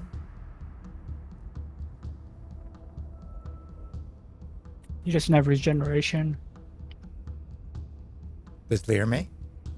Yeah, he doesn't have regeneration. Yeah, I do. He hasn't taken damage yet. Right, he has regeneration until he's at 0. And then he doesn't have Roll regeneration. damage. He doesn't have regeneration. That one Um, that hit you, did you roll damage for him? He takes a D4. None of them have hit me yet. That roll of 9 damage was against the one I've got targeted for my long weapon attack. Only 2 of them really get to attack because they stood and then closed that space on. You had to take their full round action just to stand and move. This one back here, it can move, but it failed its quick test. So this one right here failed its quick test. So it could only stand up as a full round action. These other ones, except for one, they had to stand with their quick action and then close the space so they don't get the attack. He only gets attacked by one, which is the one on the east side. So he has a little luck there. So only one of them. The rest of them just kind of close in around you. Creepers, 11 damage. You have. He has the 1d6, right? Yeah. I would roll your. What about the shield? I'd roll the 1d. Yeah, that's in there. I'd roll your 1d6 for. Yeah, that's a shield. Roll your 1d6. You probably won't be stunned anyway. 5.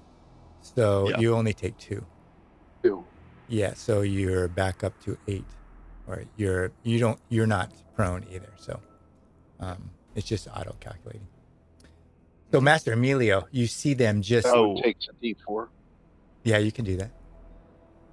Yes, I need to make I think I need to make concentration. Oh. Aura. You make a concentration tech with -2 because you took damage. Yeah, breaks concentration. Yeah. So.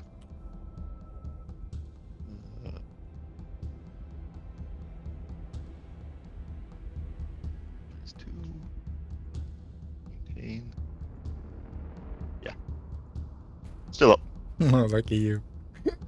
Master Emilio, this battle is happening all around you. They just bypass you, really. And you see them just converge on Lyra May. What does Master Emilio do? So Master Emilio is gonna try to throw them off him. Them off Lyra May. Grab one and throw them off. With magic or with your hands? No, with his magic. Okay. Just checking.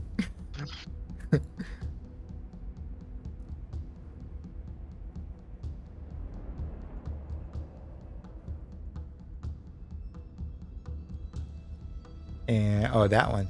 So you throw them back here, give or take.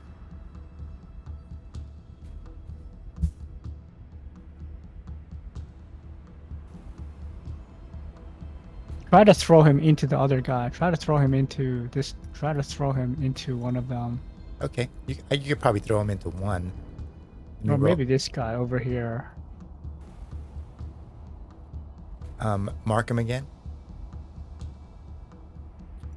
Throw him into this one. Yeah. Okay. I don't think your magic necessarily. It's this one. So I got this guy, and I want to throw him into the other one. Yeah. Okay. Let me use his quick. See if he gets thrown prone. Yeah. You throw him through him, and he lands over here. Yeah. So they need to make quick tests to kind of remain standing. Oh, well, I have just been putting him down.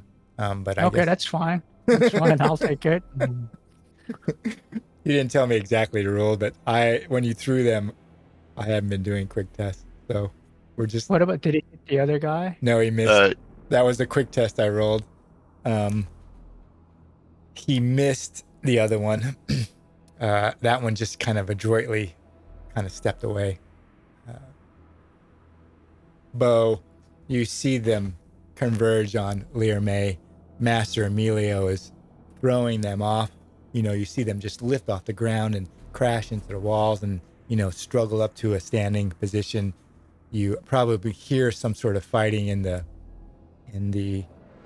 path, and the Goy's voice, distant, because out in front of that path is just narrow little uh, uh, balcony, really, that you came down on.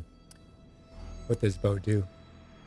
I take a side step and try to shield bash this guy. Okay.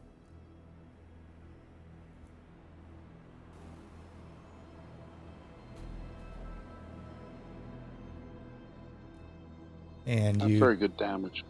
did 5 though, right? 5. Okay. Yeah, so you do hit him and you tear off a piece of it. They don't bleed. They're just kind of slack faced, but you did damage. You probably even maybe hear the bones underneath break and it crumple on one side a little bit. Not as much as you would have done to a living thing, but nothing. Lear I think may, it was somewhat effective. yeah, it did some Okay. damage. Yeah, it wasn't Okay. nothing. It's just not as much as if you hit Lear May with it, which might be an option. If you hit Lear May and he's down and they all pile up on top of him, you and Yeah, I Bo- could run. Master Amelia and you could run out. Look, you guys have been able to run since I activated Holy Light. They've been very focused on me.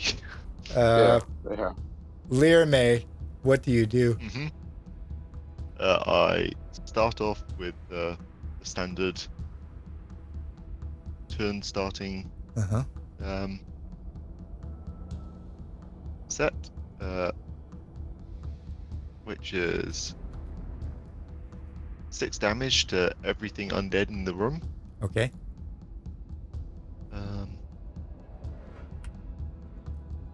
And then I kind of need to thwack something. Who to thwack? Let's go for you.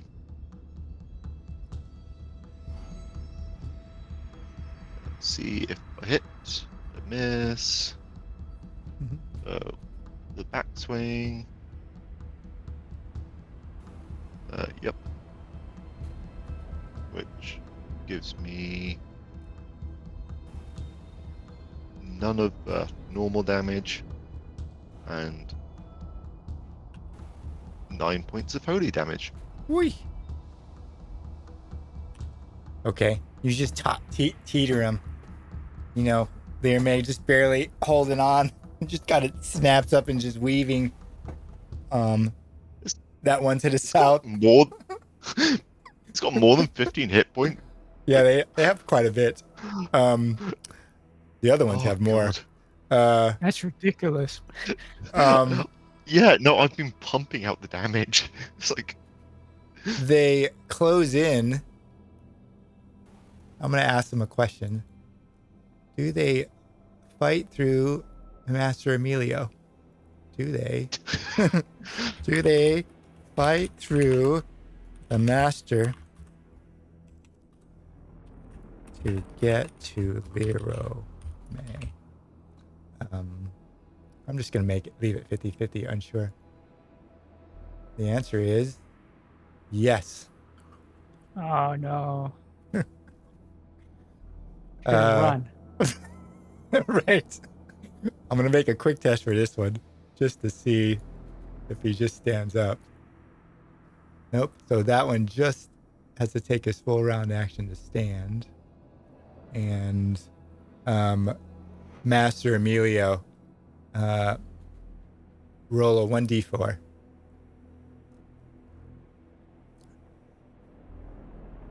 All right. This one comes here. This one closes in on you, Laramie. Okay. As it enters range, I attempt to thwack. I successfully thwack. And it suffers 9 points of damage. Oh, just almost. Laramie. I'm really hoping like the next round of Holy Aura Wipes out all of them? everything out. So Yeah. you teeter this one back, like on its heels, like probably take off one arm, a big gash in its side. It just, it has its sword arm left. Just you could maybe see lungs and broken bones, through the sidewall of his thorax or of his chest cavity, and there's no reaction. All of them but one really are going to attack you. I think this one is going to move and try to fight through Bo. I'm going to do their attacks first.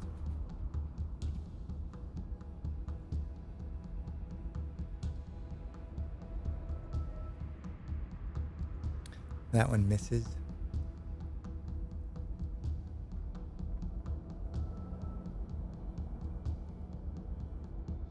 I don't like how much damage they're doing. Roll your d6, please. Oh, So you okay, take 5. yeah. But you don't, I don't think you go prone because you don't, your threshold is 4. 4, yeah. Okay. 11 damage. Um, What level of they have Iron Great Fist. Blade is that? They have Iron Fist. Oh, Some of them have different, they have Iron Fist 2 or 4. okay. It takes. Oh no, not D4. Yeah, D4 damage, nice. isn't it? Yeah. That so was the one you just hit too. So he hits you, Laramie, and you just see him shudder. It's like his last available action to put you down on Okay. your knees, and then the other attack. I mean, yeah. The unpleasant bit is. Okay, yep, that stays up. Oh yeah, you don't. Oh, you have to roll it for each time you get hit. Concentration. Every time you get Extra hit. damage. Oh. Yeah. Concentration is what, resolute minus damage, Right. Mhm. and then maintaining resolute is just an every turn. One last Deal. one, Laramie.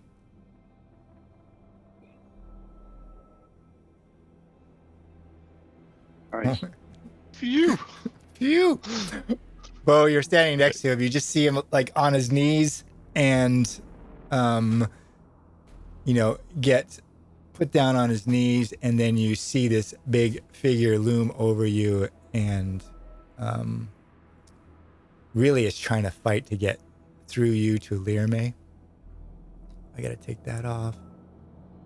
And he just swings this huge double-handed bastard sword at you, Bo.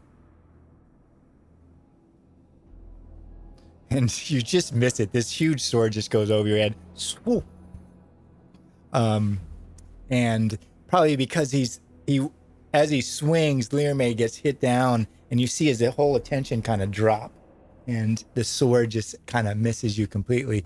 Master Emilio, you're standing in the way of this huge figure, and he rises up with his double-handed bastard sword just to crush you out of the way so he can get to Laramie.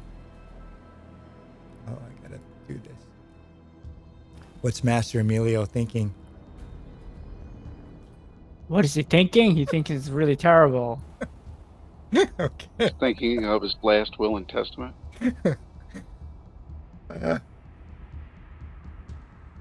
He's thinking that this is gonna be the end.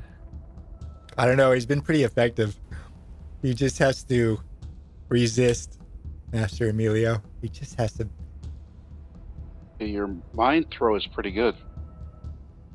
What is it? Is it his turn? It's not Yeah, his turn. no, right? it's not his turn. He just gets attacked, and so you should be able to click resist.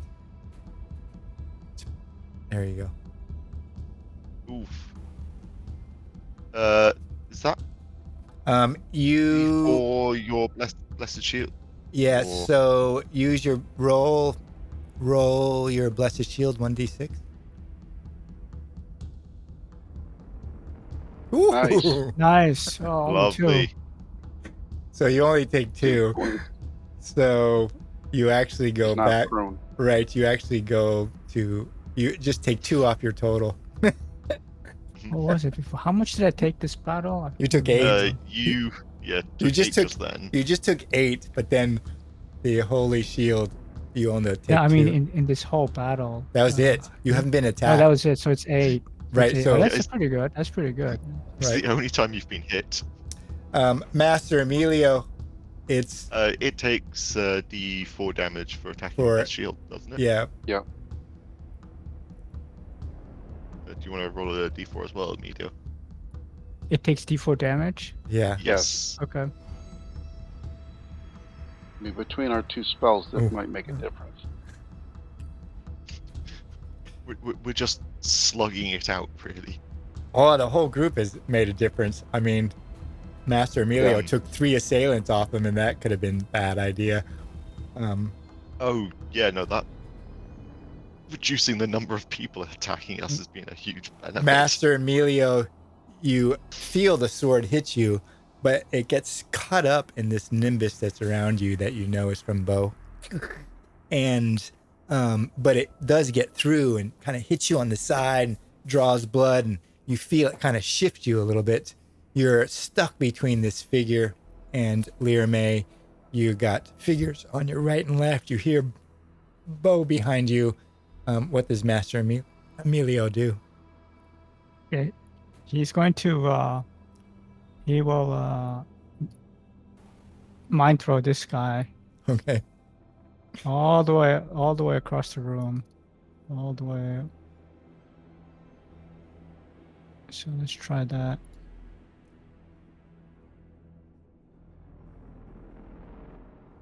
Ooh.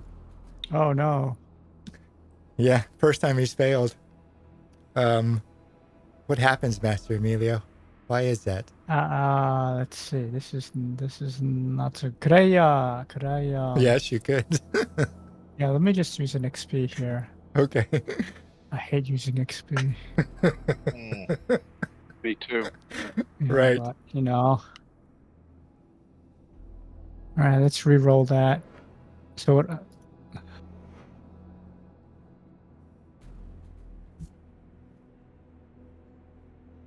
Oh my God!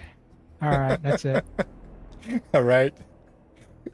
You have been standing there. Maybe it's the damage, Master Emilio. Maybe it's, as it's trying to fight through you, you're stuck between it and Lyra May, and they're all around you, despite the golden light of the shield of Bo and Lyra May's Prios. What does Master Emilio do? Anything else?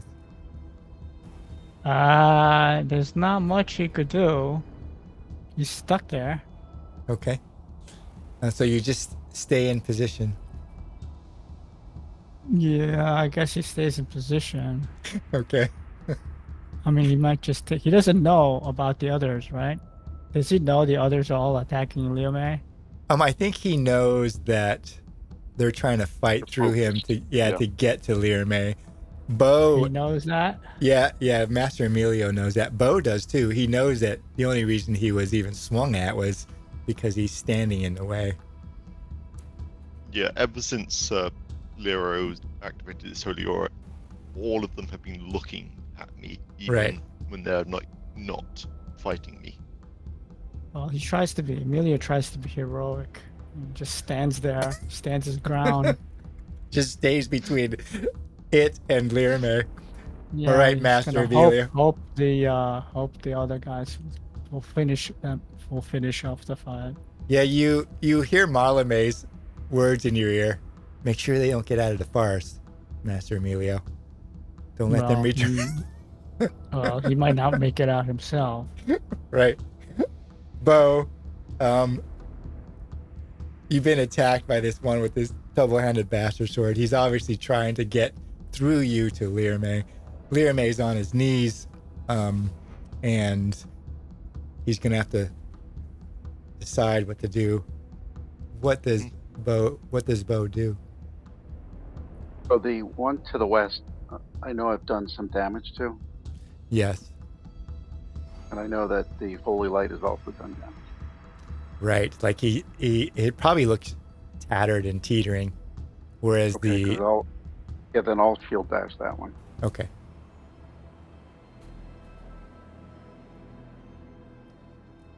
And you did a total of you did a fair amount. 8. Oh, that's 8. nearly full. Jeez. Right.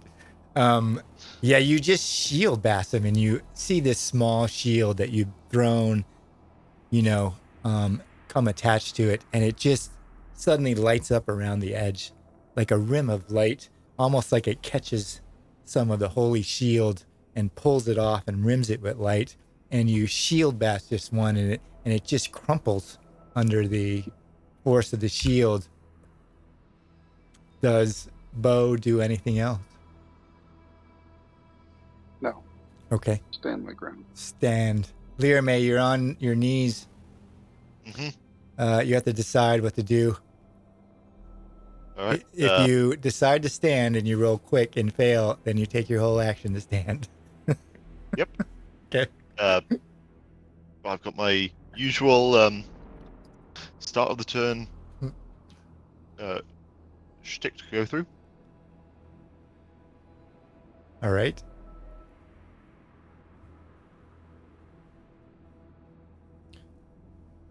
Does he have to roll concentration each turn? Yep. Oh. Yeah, Okay. I have to roll that resolute every turn to maintain Holy Aura. And then they all take... Oh, that's bad. So, all of the undead take 4 damage. All right, let's see what happens. I got to go by them one by one. You see one of them crumple, and this one crumple, and the one next to Master Emilio shudders a bit, but is still kind of standing. And the one on the far wall, Master Emilio threw him against the far wall, and you see him stand, take like a couple steps, and then just crash forward onto its helmeted face.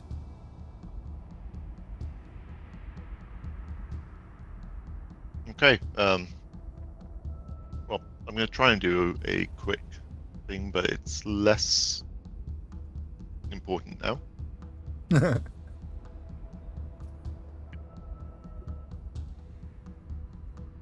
Yep. So that's that.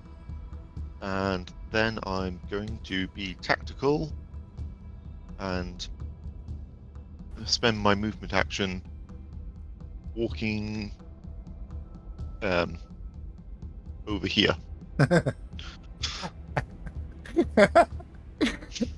Where is this one? Oh, that one's over there. Oh, I had one extra one on the combat tracker. I was like, where is that one? Oh, I know where that one is.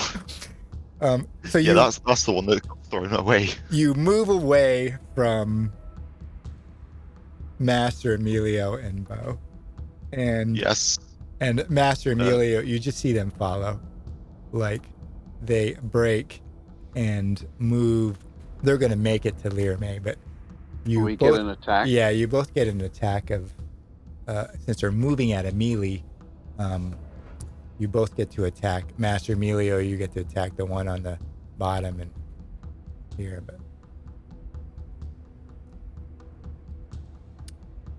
you do 4. 4. Which is... It looked like it did some damage. Yeah, a little bit less. Master Emilio, do you have a means to attack it? I'm gonna throw him into the other guy. Yeah, it has to be a melee attack, I think. It has to be melee. Yeah, like Really? I think when they're leaving melee, the I'm a free attack. You yeah, get a it's a, free Yeah. yeah, it's a oh, free attack. okay. Yeah. Ah, Yeah, yeah. that's why. I mean, I'd rather uh, it's probably a miss. Yeah, you do have something, don't you, Yeah. that Yeah. you've had this whole time. I just actually activated it. Now, aren't you carrying the other weapon? Oh yeah, I do. Could I use the other one? Right, because I don't. it's an artifact. Right. I don't. I didn't. Yeah, you Forgot.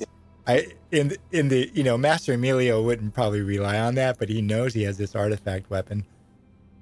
Perhaps Bo says something about artifact weapons.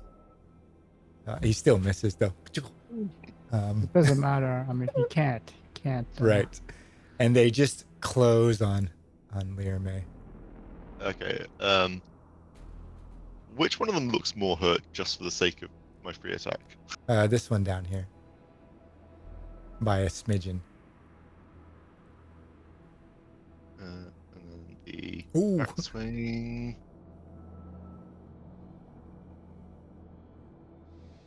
Oof.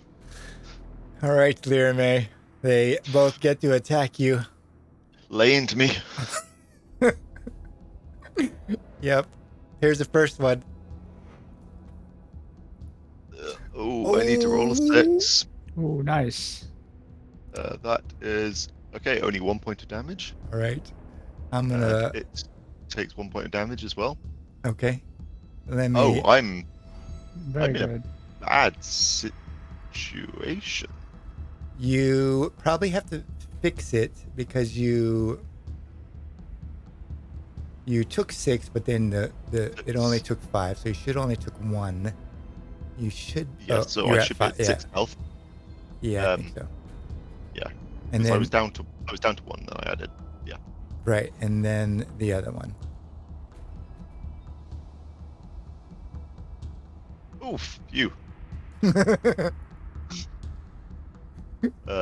And then he doesn't get he missed you, so he doesn't get the attack.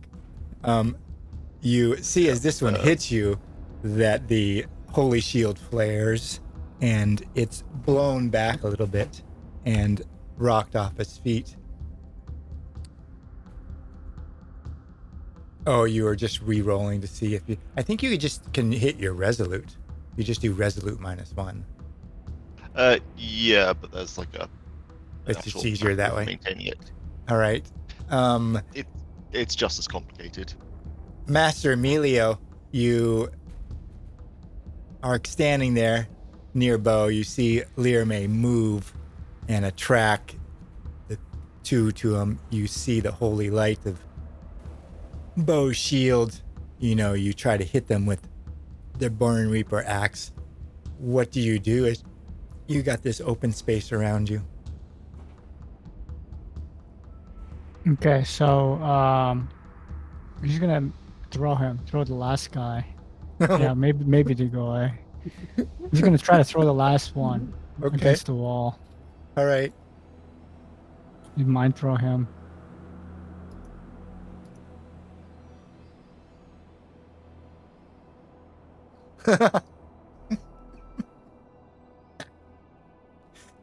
What happened? Wow, that's a lot of damage, man. You rolled It is a lot. an 8 on a D8. Yeah, so really take control of the form and throws him against a wall and watches the creature crumple. Okay. So as you throw him against the wall, Master Emilio, there's quiet kind of settles in the circle, and Bo, you're near the golden slippers. Can you make a resolute check for me? Don't put him on, Mr. Bo. Bo, you have a desire briefly to put on the slippers and you shake it off. Maybe it's the battle, Master Emilio has already, you know, broken his desire to put on the slippers. Lear May, can you roll a resolute check? I'm like, how much do you think they're worth?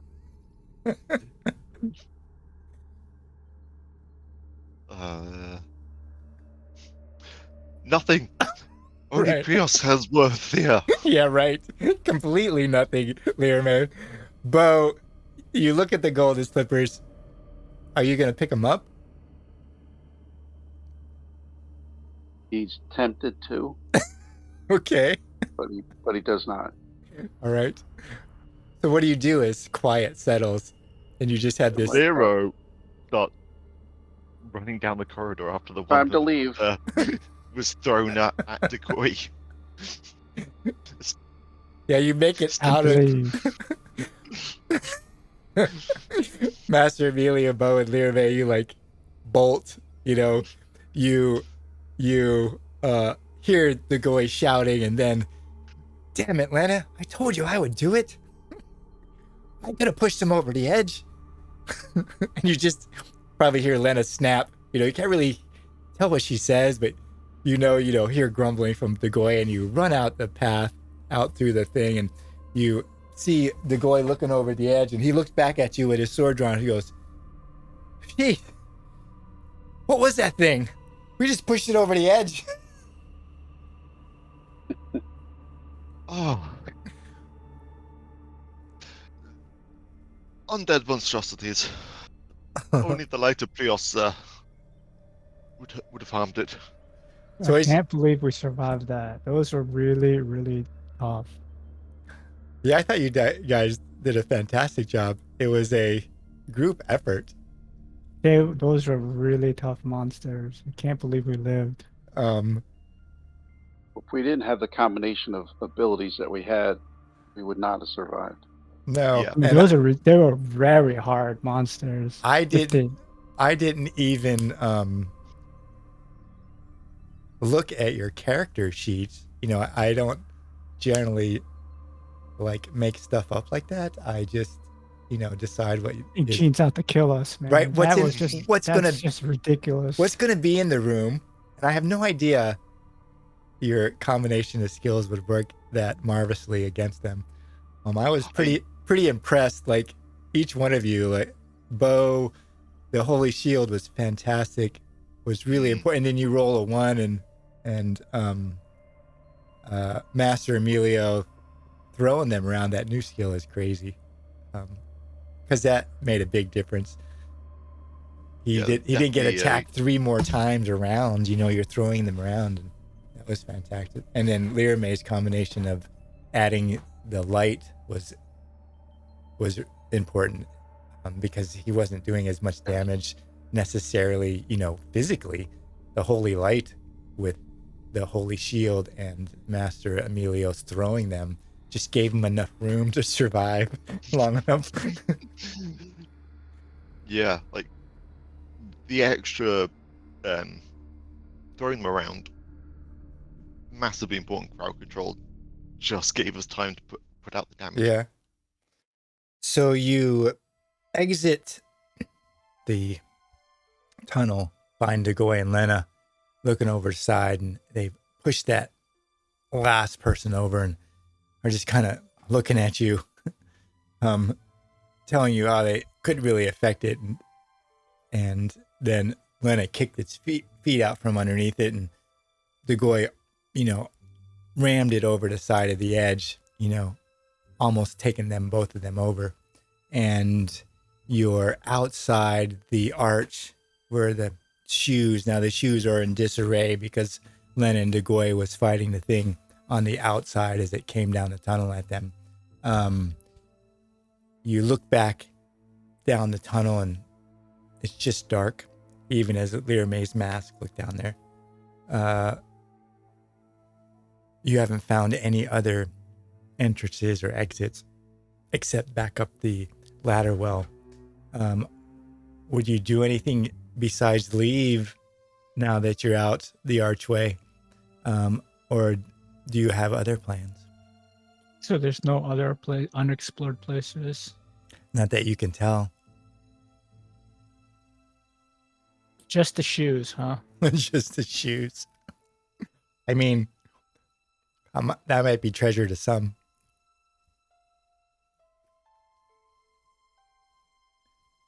Well, maybe it's time we Yeah, if leave. we could only resist them.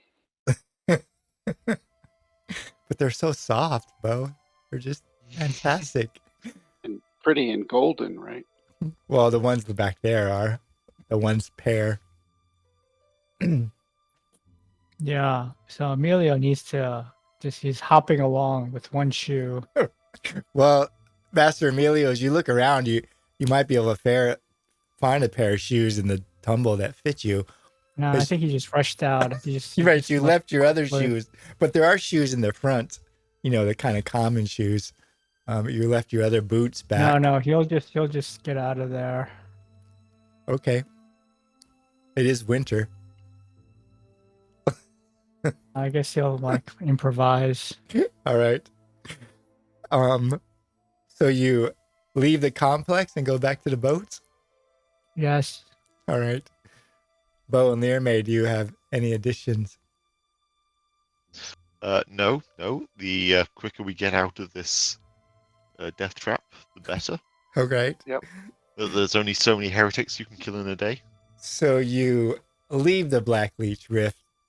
Master Emilio does something with his feet because you come out, you go up the stone ladder well and past the woman who died by her own hand, up another ladder well into the room that has the basin, stone basin, and back out to the opening of the tower in the Black Leech Rift. You would travel back towards the Malgomor through the swamp and frozen swamp and find your boats and head towards the bridge camp at the Malgomor. Would you do anything else?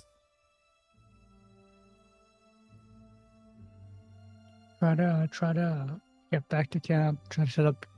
So we're back at the bridge camp. Yeah, I'm over gonna there? probably fast forward you over those 2 days. You have 2 days of rowing. Each of you would recover, 2 points of toughness because it takes 2 days to get there. And you're gonna reach the bridge camp, probably late in the afternoon on that second day.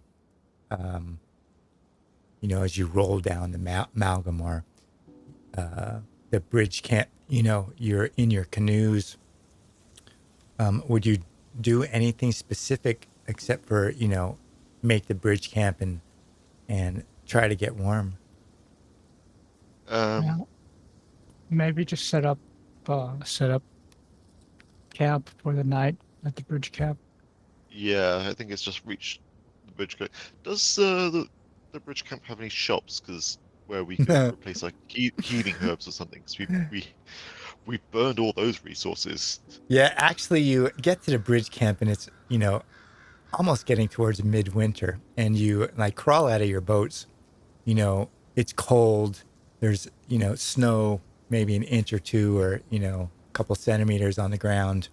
And, 2, partially frozen wrath guards come up to you and look down at you. Like the camp looks empty. There's one giant fire, kind of bonfire in the center of the camp. You see maybe one late barge on the far side of the bridge push off, and one of the wrath guards look at it and goes, I don't know if they're going to make it through to Malgomor this late. I should have just stayed. And the other one says, they're Ambrians. They may die anyways. And the wrath guard looks at you and goes, you just come down to Malgomor? Yes. It's late in the season. He shovers. What the hell were you doing out there in almost winter? Eating. Well, you look fine. The Black Guards and Ambrians are making us do the watch because they're too damn afraid of the cold, but we're not asking you for any licenses if you made it down this far.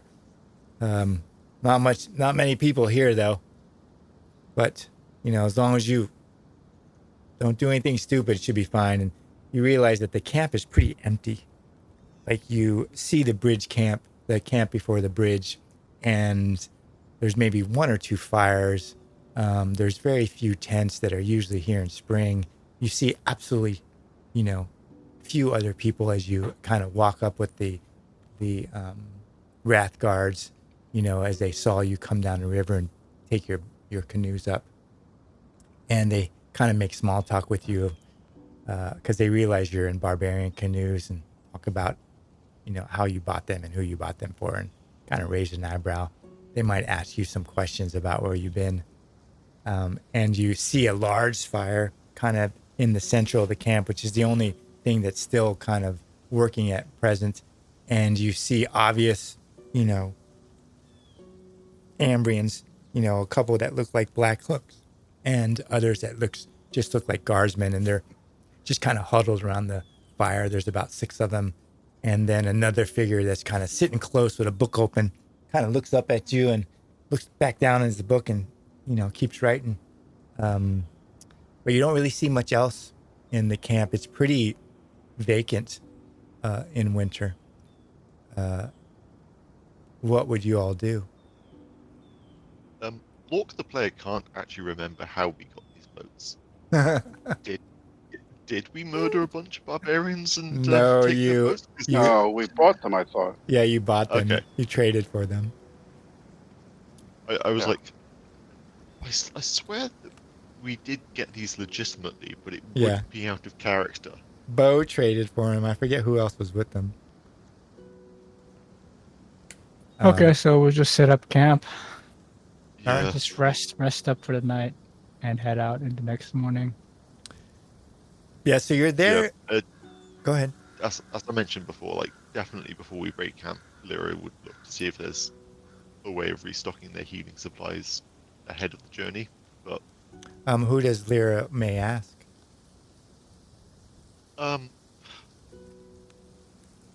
he'll ask one of the Wrathguard if there is anyone selling herbs in the camp at the moment. He's got medicus. He's got alchemy.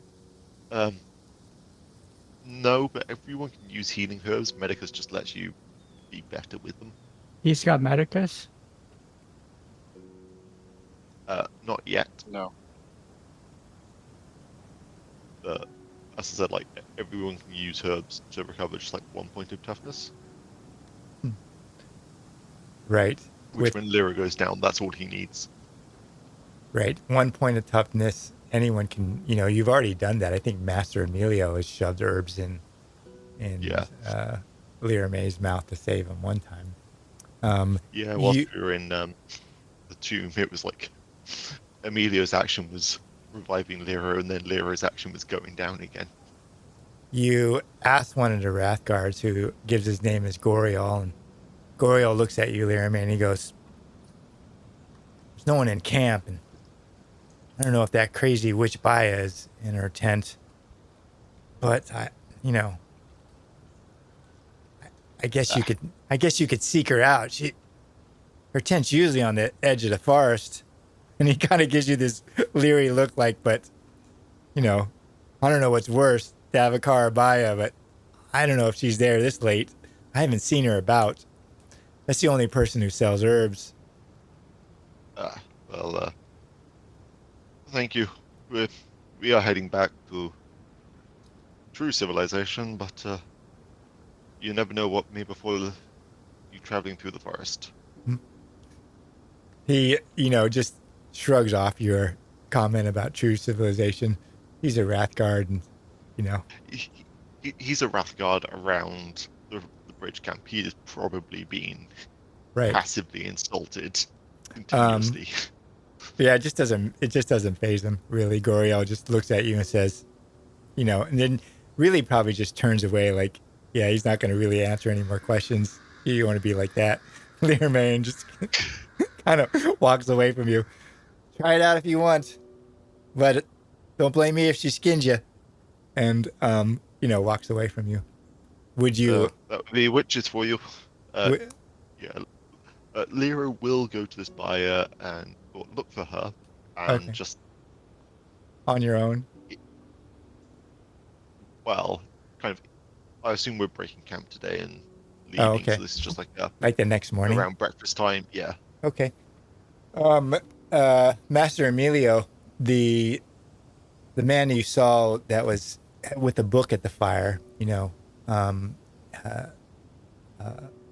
approaches, that next morning as Learmay is talking to Gorialdo Rathgard, and he says, excuse me, Master, Ordo Master, right?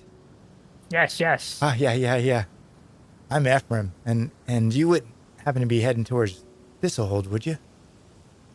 Yes, we are. Oh, How could we? What well, do you need from us? well, he has like a book under one arm, and he kind of looks at you and he goes, well, I was hoping to go that way too, but, poor business traveling this late by myself. Perchance Is he Ordo? Is he Ordo? You don't think so. He just looks like a scholar. And what are you doing here by yourself in the middle of winter? He looks at you and goes, well, and he kind of puts his book out, studies and all, knowledge. You're here by yourself? Well, I had a group and they went off seeking some treasure and they never made it back. And they only said they'd be gone a few days. And, well, that turned into a couple of weeks and I got involved in studies and etchings. And then I didn't realize that it had gotten so late in the year. Group? What kind of group? Where did they Well, go? Well, the group that was brought me here, I tagged along with, but they ended up being no account treasure hunters, and they said they'd make it back in time. Guess that didn't How long work ago out. was that? Oh, 2 weeks, 2 weeks or so ago, sir. Can you lead us to where you think they may have went? Oh, I didn't go with them. Where did they say they were going? Did they go up to Malgomor? He's just he looks over there and he goes, well, Master, into the forest, hunting treasure. Well, Did you get their names?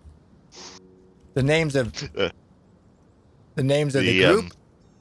Yeah. Lero is thinking that maybe we bumped into these people. He looks at you and goes, wow, I think one of their names was Levia, and the guy in charge was called Girand.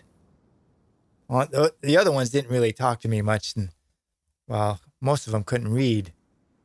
It's a shameful thing. I tried to teach them, but it didn't work out so well. trust me, it's a lost cause. Or you try to teach people to read too, Master? I gave up many years ago. Don't bother. Save your breath.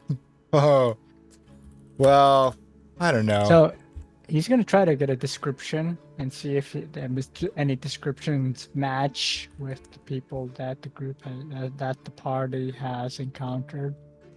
Yeah, he shows you some pictures in his book, but you don't recognize really. He's not a very good drawer. He kind of describes them, but they're not his, like, people aren't his field of study, he says. Kieran was tall and thin and had a big hawk nose that looked like someone broke too much. And the other woman, she was small, petite, and boy, she had a tongue on her.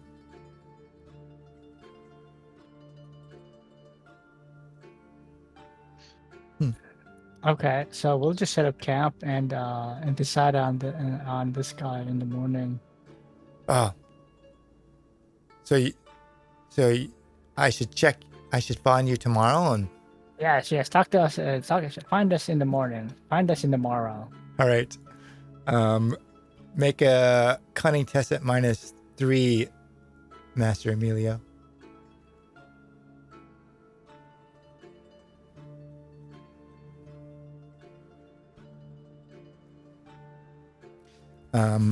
So you get to the next morning, Master Emilio, Learmay, and Bo. Learmay, you wanted to go look for this witch's tent? Yeah. See if she is Okay. around at least. We're Master, going to do that together, though. together. All right. Yeah, just go as a group. It's only 3 of us at this point, so All right. 3 of us will go. The You mean Goya. to say you don't want to split up? do They're nefarious going, activities. Lena could talk to Ephraim and try to get some information from him. Okay. They're staying, like, get ready and maybe get information from the Wrath Guards on the path through Jakar that you've been on before. And Ephraim hasn't come by the time you guys leave. You kind of know where the Wrathguard Goriel told you to go, where the Witch Baya's tent was, and you leave the camp and go a little bit north into the forest, and you eventually see what looks like a tent that maybe has a little tendril of smoke coming from it, like you smell wood smoke. You hear like clinking, and as you get closer to the tent, there's all these like sticks that are put up that have Ys or Ts where branches come off, and they're strung with, looks like bones that act like little wind chimes, even though they're not brightly toned like a chime. They're just kind of clunk around. And you can see the tent is kind of a mishmash of different fabrics that were stitched together. What do you three do as you approach the tent?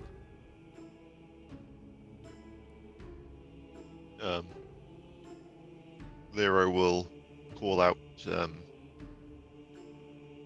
fire. Uh-huh. As a name. Okay. He's given.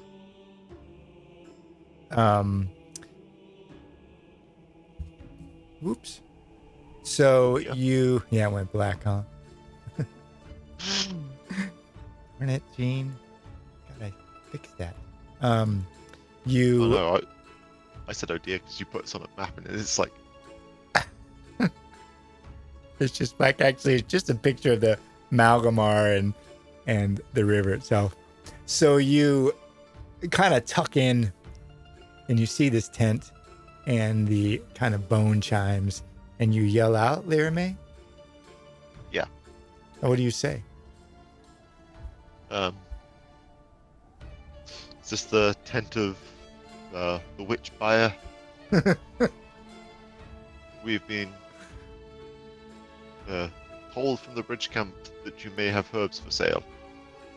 You hear some shuffling and maybe a little cursing in barbarian, and then this old woman's head like just peeks out, opens the flap, and it's just her head. Just her head is speaking out. Damn, man, it's cold out there. What do you want? We are traveling the road back to Thistle Hold and sought to seek up on healing wares before going. The Wrathguard back at the bridge camp said you may have some available for sale. I might step closer so I can look at you. Just you, though. The speaker. I don't know about that short one. Is that short one an Ordo? Are you an Ordo? Yes, I am. What else could I be? You stay there. I don't want you stepping close to my tent, Ordo. Very well. Mealy will step outside the tent. Well, you're not in the tent we're anyways. already outside. She just has her head like sticking out the flap. Really, just She stays outside the tent. Right. Yeah. Lyra May? will walk. Yeah, we'll walk close enough. So you To see us. You walk up, and she peers at you. Cast off you are. How long has it been?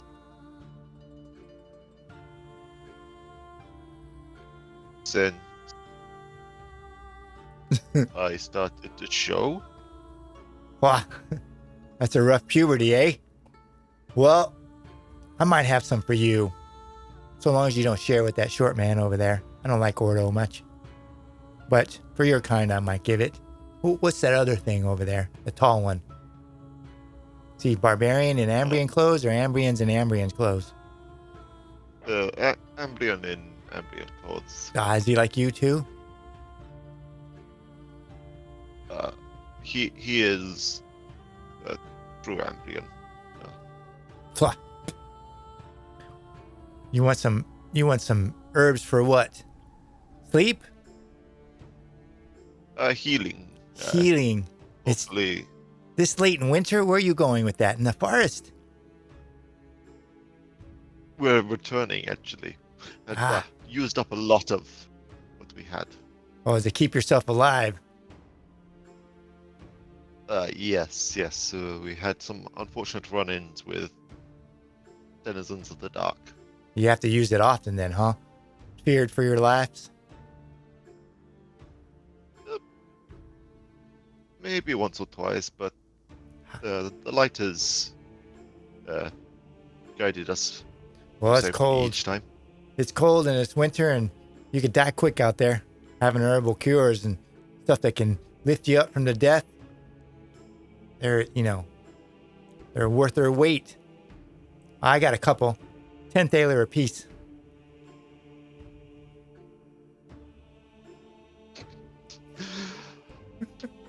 I see now why the bridge guards had opinions on your pricing. Bridge guards? Which ones? Those Ambrian fools and black cloaks? No, they were huddled around their fire. It was your Huh. Wrathguard companions. Bah, That, barbarians, wrath guards. What do they know? They're come to me and buy though, or they're come to me to be fixed. So you want the healing herbs? 10 thaler a piece? How many you want? I got 4, I We'll think. give you 5 for each of them. She looks over there. What'd you say? 5. 5 more? Okay, 15 a piece. And that's, I got 3 or 4 for 15 a piece. use a Thaler out here. Persuasive? Does anyone have good persuasive? No. Those are No, all but, thugs. Everyone's a thug here. Yeah, we are thugs, but we are being beyond ripped off. She looks at you and goes, you don't need to take them. It's a long trip to wherever you're going. You might die on the way. I mean, if you're all out and you don't have them and then you get put down to your knees and you're bleeding out and you just had that cure to save your life and it's not there, then you'll be saying, damn, I wish I would have bought that cure from Baya for 15 thaler a piece. Not hassled an old woman in the winter. Oh, now that you mention it, we could just kill you and take everything you have. She laughs. It's a huge cackle. She kind of looks at Learmaid and looks over at Master Amelia and goes, not even with that one. I tell you what, I'm going to close this flap. You could do 1 of 2 things. Well, 3, I guess. You could put the money on the ground and then I'll hand you your herbal cures. You could be gone when I look out my flap, or you could be ready. That's the 3rd option because, well, it's not a very good option, but you could do that if you want, Ambrian. And she throws the flap closed. Hear her shuffling around, mumbling to herself, Lear May. Damn, Ambrians, changeling, freaking Master Horto. What does the group Wow, do? that didn't go so well. What I does think it- we should just keep going. There's Either we one have that, Mr. Digger strangle her, or we just keep going. We were warned that she is an irritable old lady that may not be much help. But it was worth it. So- Our path took us past her tent anyway, so we haven't lost anything. So you don't and- buy the herbal cures and you leave? No, I'm going to pray that Lena and Lyra May's combined power is enough to keep us alive on the road back to Thistle Hold, Okay. where we can buy reasonably priced. Gene, how far away is Carvosti from the bridge camp? Carvosti up the path is probably half a day from the bridge camp north. Well, we could check out Carvosti. Visit Carvosti for a while. You see, Lyra May have like Apoplexia. a look of disdain at the idea of seeing the barbarians attempt a civilized city. It's not quite a city. It's the closest thing they've got. A glorified campsite. All right, so we'll just head out after we. If Ephraim, we don't see Ephraim, we'll just head out. Yeah, if you go back to the camp and you don't lay the money down to buy the herbal cure, eventually Baya will look out. Good. Close her flap, because she can see you walking out. The backs of you. You get back to camp and, kind of Ephraim's waiting and he's, all geared up, got his backpack on and Master. Yes, right. We go back to Thistle Hold. Well, I don't want to stay here for the winter. Or go back to Carvosti. I'll tell you what. We'll take you if you could get 10 herbal cures from that witch in that tent over there. 10 herbal cures from the witch? Yes. Shit. Guess I'm staying at Go now. Carvosti. Carvosti. He kind of looks dejected and he goes, well, have a nice trip south then. Well, here. I'm not going to need it. He kind of pulls out a bottle and this is some dandelion wine. I've been saving it, but you might need it on the trek if I'm going to stay here. My Grams made it. That's, if you're leaving me and all.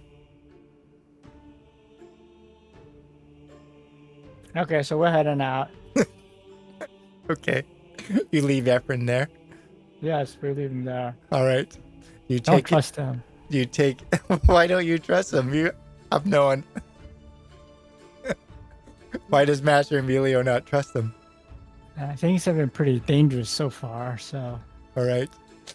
So you leave the young man there. Is that not why a stranger is asking for companions on the road? Is it so dangerous?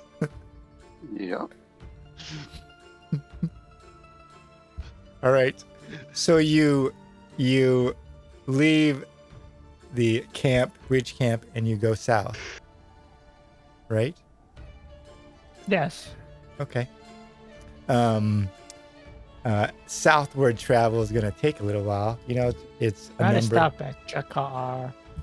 right on the edge of Jakar. You Maybe we could pick up some herbs in Jakar. Yeah, you kind of travel. The path is to the east of Jakar. You know that because you've come up this way before, and you make it to the same area that you had met the first day you make it down. You're going through this kind of light snow, and you make it to the same area where you had the altercation with the barbarians and had met the other churchmen and their Templar guards and the barbarian merchant. And it's the same place you got the map of the debacle that you just had in the Earth Towers of Black Leech Rift. And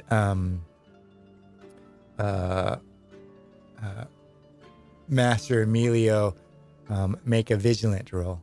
Oh, you're the worst one. Master Emilio vigilant? I'll probably have Master Emilio and Bo make a vigilant roll. I'll give you two people. He's not one to be on the lookout for things. Yeah, you just keep traveling south, for the day. You kind of make the camp on the outskirts of Jakar. Jakar is, to the west about a day, give or take. The path kind of goes down through the forest, and you reach the camp, near evening, and you get ready to kind of set up camp. And Master Emilio, you look up and you see Ephraim, making fast steps towards the camp. Not following you. I'm not really following you. He says, Ephraim, what are you doing here alone? well, I'm not alone. You just heard he's not following us. And how are you not alone? Well, now you're here. Amelia turns to the group and says, I don't trust this. I don't trust this fellow. I thought you ran him off once before. Mr. Degoy, could you kill him? The Koi raises his eyebrow, kind of looks at the man and goes, There's 5 of us, Master Emilio. I think you 3 just fought your way out of a Earth Tower to Black Leech Rift. And he kind of looks at the young man and he goes, he doesn't look that dangerous, does he? And Ephraim kind of pops up and says, I'm not dangerous, and I got dandelion wine. It'll warm us everyone up. I think it's just poison. Well, if he's not going to bother us, we'll just keep make Camp. Yeah, make camp. Okay. If it's the evening. He Ephraim kind of sidles up near your fire, and at some point, kind of pops the cork and pulls out some wooden cups and fills his cup, and this is good stuff. Does anyone want any? He drinks some of it. Makes you warm inside. It's a long travel to Thistle Hold. Emilio's not going to drink anything that guy serves. All right. Bo and Learmay, how about you two? No. But Learmay is like, you are perfectly capable of causing that man to die by your own actions, Emilio. Why are you asking Goy to murder him for you? Degoy has special skill. Mr. Degoy has special skills. Yeah, he has a sword. No, he's got other special skills.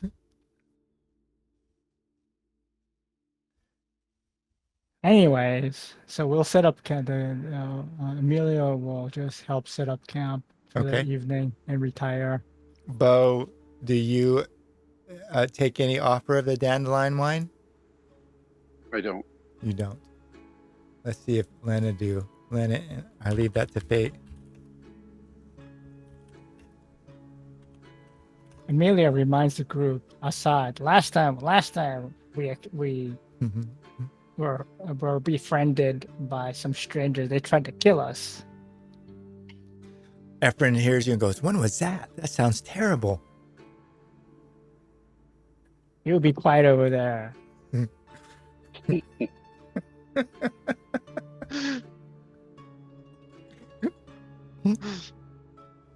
That doesn't mean you can't let me follow you, right? I mean, I can't hurt you from behind. The Goy and Lena wave off the wine too, exceptionally neither one of them, they just kind of look and said, absolutely not. Almost like a religious kind of manner, they wave off the wine. Who's taking first and second watch? Got first. I'll take first. Amelia will take first with Bo. All right. Lyra will take second with either Lena or Degoy. Okay, Lena or Degoy. I imagine by now, with the 5 of us traveling in a sort of group, we've got a rota for one person who gets a full night's sleep. Right. So I think Degoy is going to take watch with you. Lena beat him in the role, and she gets to sleep through the whole night, which is fair. That's what Degoy says. It's fair to let her sleep all night long. And Bo and Master Emilio take first watch. It's cold. Bo and Master Emilio, you kind of hover around your fire, but nothing happens to your watch, and you kind of shift out with Learmay and you shift out with Learmay and Degoy, and they take second watch. Sometime during the night, Learmay, Ephron gets up and kind of looks at you and goes, "Damn, it's cold. I'll be right back. If I scream, you'll come, right?" Absolutely not. "You're asleep." Learmay is up. Learmay shares a look with the guy, and if your screaming draws anything to us, we'll have to deal with it. "Oh, I'm just going pee." You see him like run off into the forest, and he comes back and kind of sits next to you. Learmay, and pops open his dandelion wine and pours a cup and drinks it. Goes, "Do you want any?" No. "Oh, it's good stuff. My Grams made it." Drinks another cup. Makes you all warm and fuzzy inside. And then his head kind of nods and falls asleep.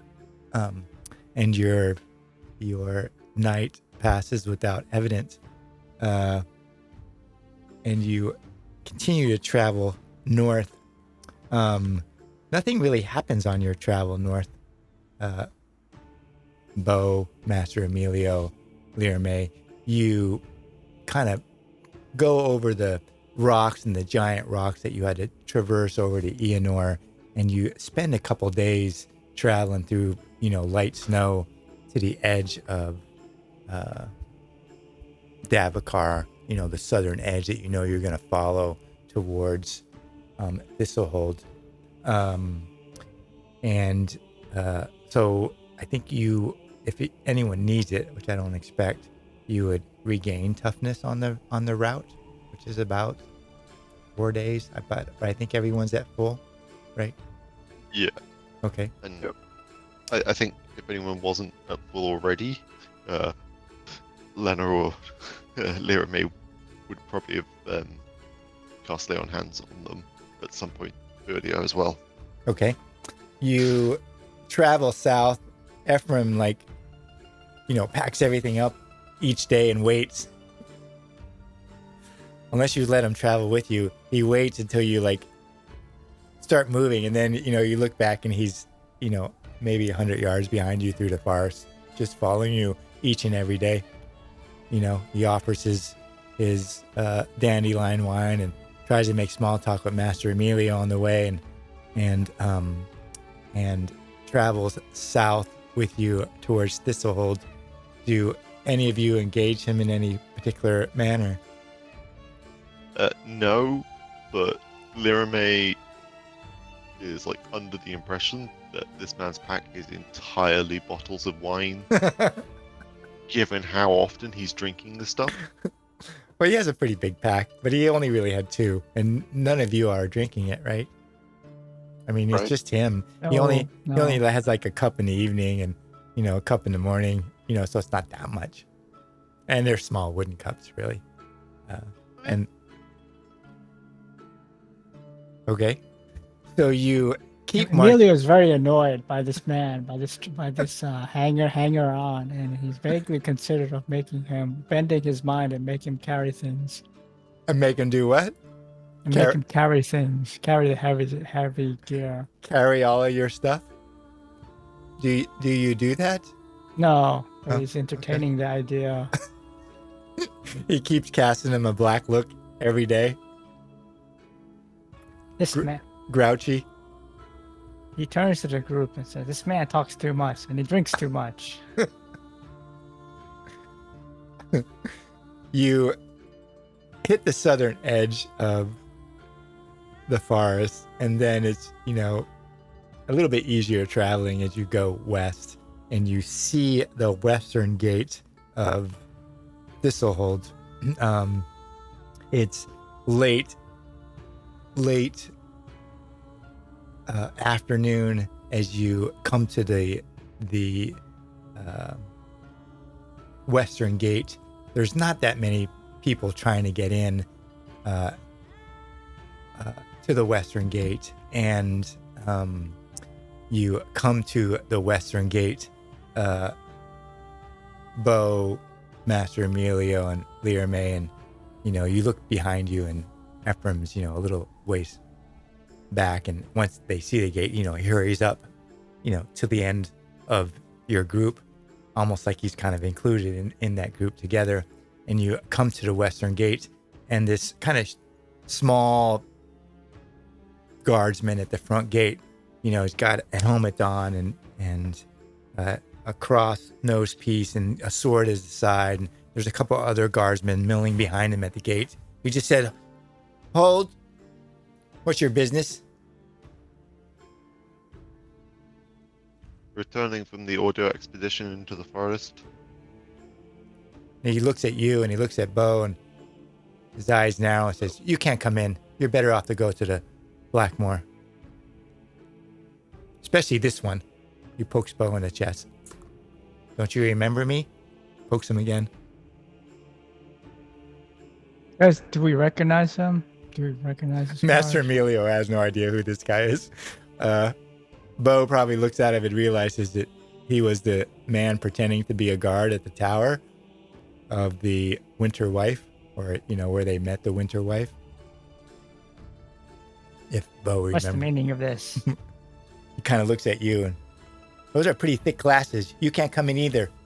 Pokes you on the top of the head. like you're shorter than him. He kind of pokes you in the center of the head.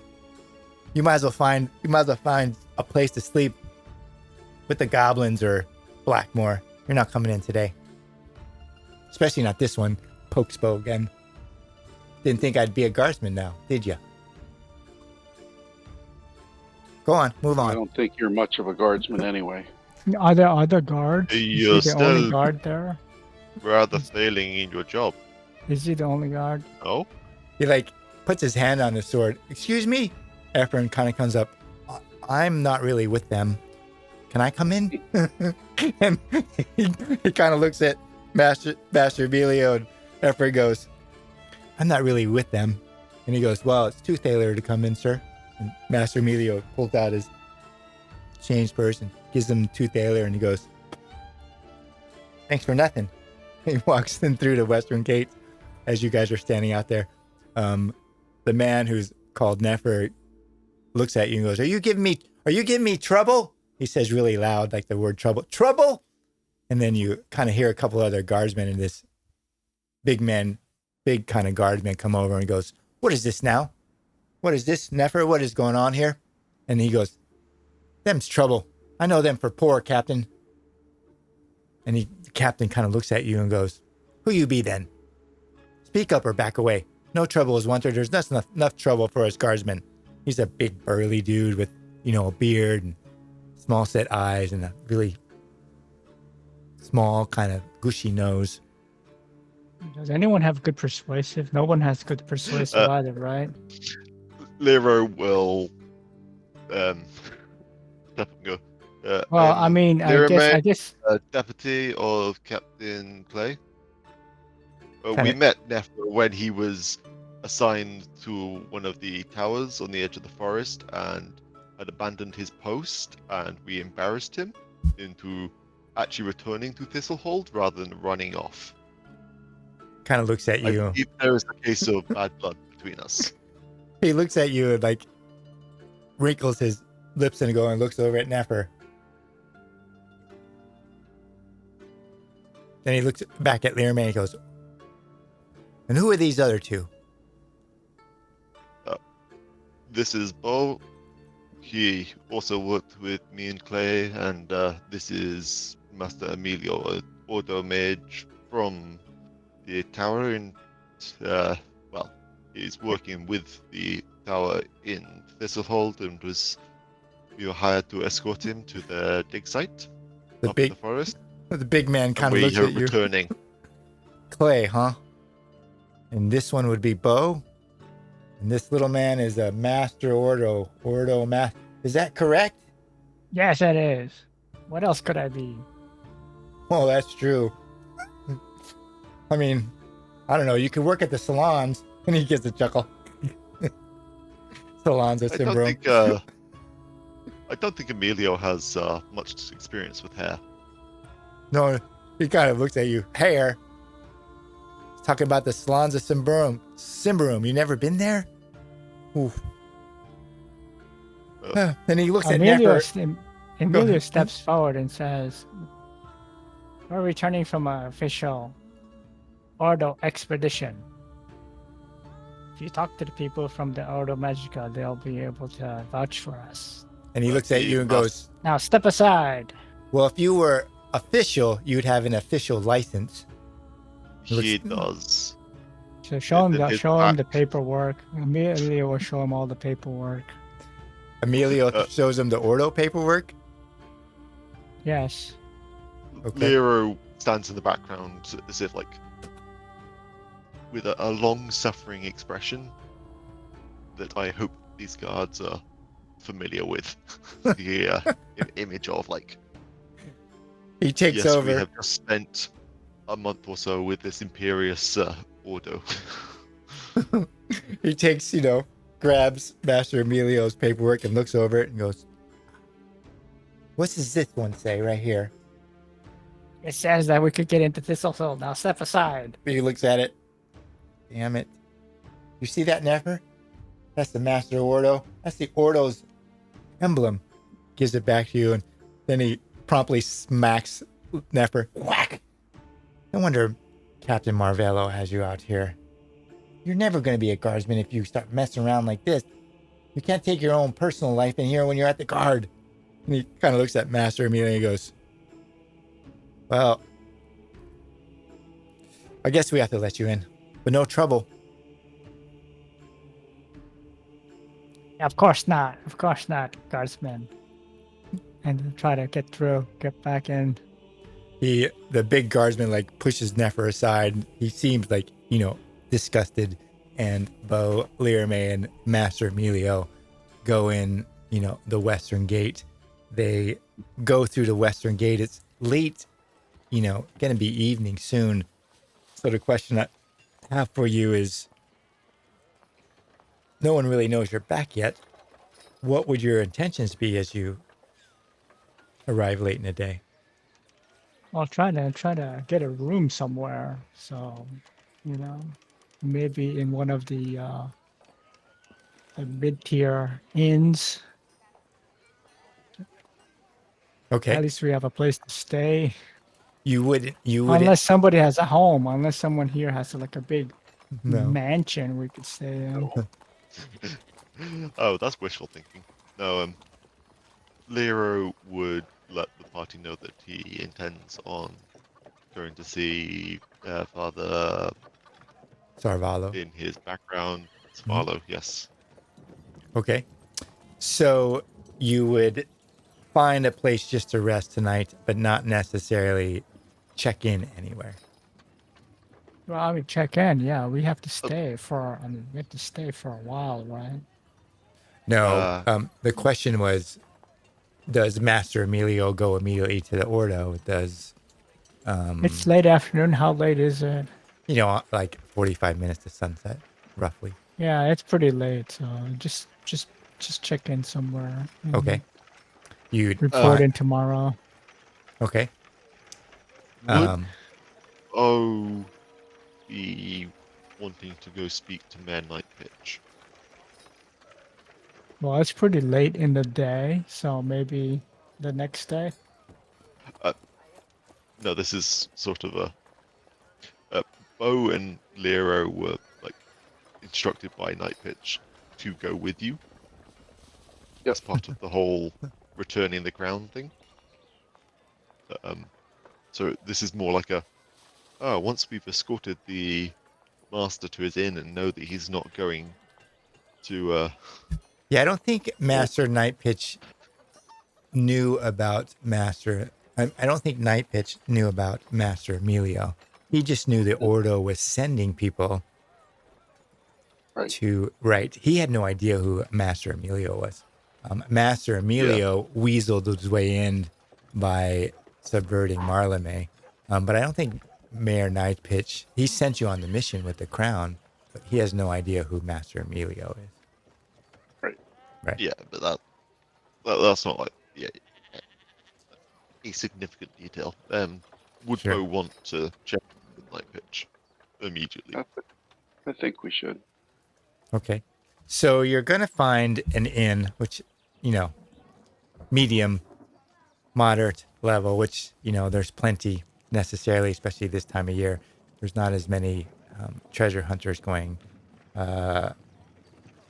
Master Emilio, find a moderate inn for the company. And because it's getting late, but Bo and Lear May would like to talk to Mayor Night Pitch before the night is done, right?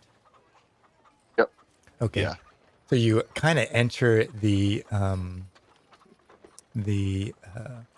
western gate. There's a man kind of standing on a box, just yelling out, talking about. Well, actually, it's a woman. She's yelling out, imploring everyone, kind of raving. It's coming, I say, the roaring wind, the hammering. Can't you hear it? And she looks down at Master Emilio and Bo. Can't you hear it bellowing? Can't you hear it? And then, eventually like 3 guardsmen come over and grab her and haul her off. And, there's a passerby, a couple are just watching and they're shaking their head. And she's going to the pen. I think more public disobedience.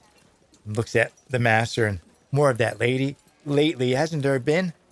I mean, what's the order going to do about this? Well, I can't speak for them. I'm sure if you speak to the masters, they have a plan. So, well, I just thought you were one, given your, well, Well, classes. I lost you. Yeah. That was I'm just quite a robot. visitor here. Oh, okay. I must have been mistaken then. But, disobedience and guards hassling. What is Thistle Hold coming to? And he kind of shuffles off. While Master Emilio kind of finds an inn.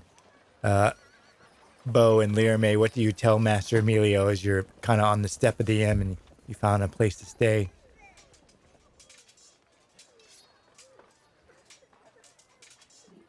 We have some business to attend to. We'll be back shortly. Okay. So you and Lear May go to Night Home, where Mayor Night Pitch is, correct? And Master Emilio gets rooms. Yeah, like a mid-level place, maybe the Okay. Witch and Familiar. Sure, that's fine. Witch and Familiar is fine. While they go to Night Home, or you don't know where they're going, but they go to Night Home. So, Bo and Lear May, you go to Night Home, and Master Emilio gets rooms. Master Emilio, would you just rest in your room? Would you be down in the main room of Witch and Familiar? I'd hang out in the main room, and he'd be like writing. Like getting room service? No, he'll be down in the main room, just getting food, All right. You're down like in... an actual meal. Okay. So you're there getting a meal, and you hear a familiar voice at the bar getting a meal, and Efren kind of looks over at you, goes, "Damn it!" And sits next to you and looks at you with this funny look in his face, Master Emilio, and says, "Are you following me now?" Following? You're following us. What are you doing here? I think you're following me. I was here first. This is an inn. Huh. And your food comes over, Master Emilio, and the waitress kind of puts down a cup and your food, and Efren looks at it and goes, "Thank you, darling. When's mine coming?" He goes, "You know yours is coming soon, Efren. You already were back in the kitchen. Just wait a moment." And she kind of leaves, and he looks at you, Master Emilio, and just kind of winks. Master Emilio do anything? Emilio just ignores this fool and just goes back to writing in his journal, All right, writing in your journal and writing about all the events and interesting things that gets done on this journey so far. consuming your meal. Yes, slowly consuming his meal. Can you roll a vigilant test, please? Oh boy. Great. The meal is fantastic, Master Emilio, and it's just been a long haul. What does he think about his first foray into Davokar? Barely Emilio making it thinks out. that Emilio is grateful, first of all, that he's alive, and he's fascinated about that. He's fascinated by all the different things that he's seen, and all the interesting. But as a scholar, all the new discoveries, they're all very important for him. So It he's was actually quite excited. He's quite invigorated by yeah. It's just writing all this down. the travel has gotten to you. Like you're writing in your notebook, and you just feel so darn sleepy. You're writing. Is Ephraim next to Emilio? Yeah, he was sitting right next to you. He finished He was his sitting meal next to him. quiet. Well, I should have moved away. Quiet. I mean, Emilio would have moved away. taking your meal. Once you got your meal, you would have picked it up and left to another corner. Yeah, he would have moved away. Right. Efren just watches you, and you're writing in like maybe a little corner booth or table by yourself. Because it's pretty dark. As it gets darker, and you're just feeling exhausted. Your eyes droop a little bit to Master Emilio, and you find yourself kind of falling asleep at the table. Yeah, I mean, if he's tired, he retires to his room. Okay. You stumble up the steps, Master Emilio, and you can barely keep your eyes open. Fit your key into the door. It's just you can barely get the key in it, Master Emilio, and you kind of turn the lock and make me a strong test at -2.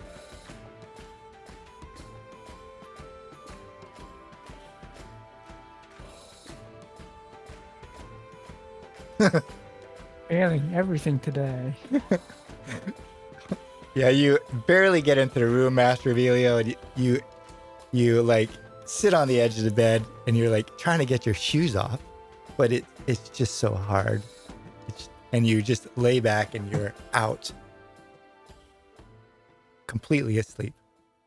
Lear, May, and Bo, you get to the front gate of Night Home, and you tell the guards who you are, which easily let you in, and you're kind of going up the walkway towards Night Home, and you're ushered into the foyer, and you see Mayor Night Pitch. He kind of leans out where he's studying and goes, wow, that was pretty good. Come on in, men, come on in. Motions you to Bo and Lear May to come in, and he kind of looks around and closes the door to his study, and Mayor Knight pushes, a big man, and he looks at you and goes, "Is it done? Did it all work out? Did you get the crown where it needed to be?"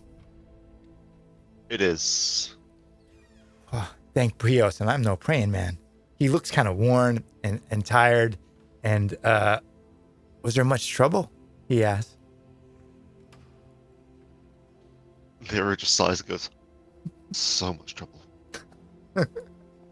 Bo, So much trouble. What's that? Bo, do you add anything I just say, in a day's work. on the day's work?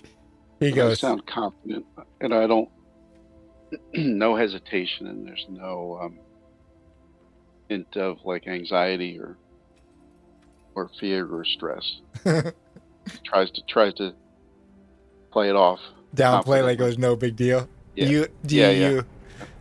Do you like leave it at that? Like you just return the crown but don't go into detail, or do you talk about the events? Either of you, really. I explained that we returned it to the tomb, but ran into the um, I want to say Othello. His name's not Othello. Oh, Odako. Odako. Yeah, Odako. Odako. We cut him down, but some of his allies escaped. That's not good news I then. do not. No, I do not think the tomb is in much danger. We were chased out by darkness in the forest, but He kind of laughs. after returning to the ground, Darkness in the forest? Who would think such a thing is possible? And then he laughs a little bit. He goes, but Odako's not my problem. Really. He's your two problems. I don't expect that man to cause me trouble, but it's possible. no, he is well and truly dead. Oh, well, then maybe his compatriots won't bother you. Now, if I could just get this tower situation settled, one thing from the next. Mayor's job is never done. Copper Crown, some business with the towers they're building, but we are in your debt, Thistle Hold, or I am in my witch.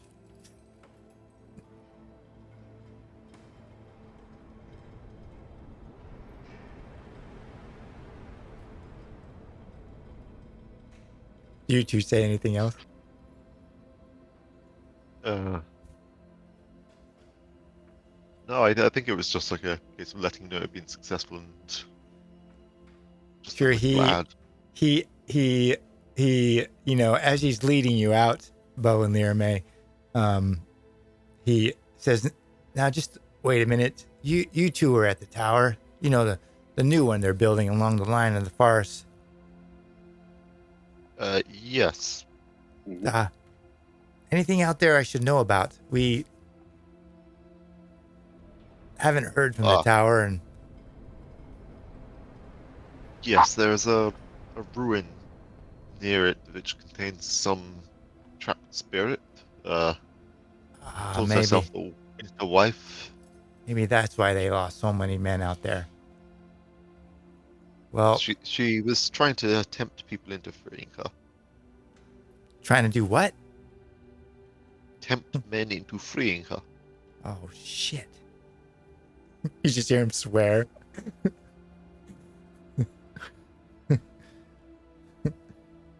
How many men did you've met her then? This thing.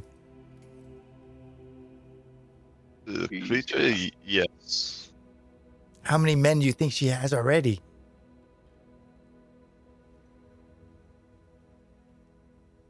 How many men have you lost? He starts counting. Like he slaps his forehead and he goes, wiggles his fingers. I don't know. 23? Maybe? All right, I guess I have to figure out how to fix that next. But I thank you for the crown. That was some nasty business. Did many of the Ordo survive? One of them. Oh, one from the expedition then. Oh, none of the ones that were already out there. We went along with an out of town Ordo by the name of Emilio. Very, very gifted at getting people killed. He kind of nods. The Ordo are good at that, getting people killed. And then he kind of... He somehow bent the will of his subordinates and got them to walk into the swords of our enemies. Right. He goes, yeah, Ordo, they're nasty business. Takes a lot to take out an Ordo. I guess of that character, you might want to keep him by your side, but don't let him get inside. You know what I mean? Kind of taps the side of his head. It's bad enough for having a witch in my house. And he leads you to the kind of front door and asks Bo and Lirame, are you still men for hire then? If I need Thistle Hold, he says. Thistle Hold, not me. Thistle Hold. Thistle Hold needs you later. We are. Okay. We seem to be free of obligations. At the Uh, moment. Would you say anything to Mayor Night Pitch as you leave? I think I would probably tell him where we're staying in case he needs to summon us. Ah, okay. Well, that makes sense. He says the Witch and Familiar is a good spot to stay. Got good birch beer. But don't drink their black brew stuff. Well, it gives you such a headache in the morning. And he sees you out the front door. Master Emilio, Yes. you're in your bed. Your feet and hands are tied. You have a Oh blindfold dear. and a gag in your mouth. You can't see anything. You have one hell of a headache, and there's some shuffling in your room. What do you do? He can't undo his hands at all. No, your hands are tied, your legs are tied, you have a gag in your mouth that's got a ball, like a knot in the gag, so it's like right, pressing your tongue.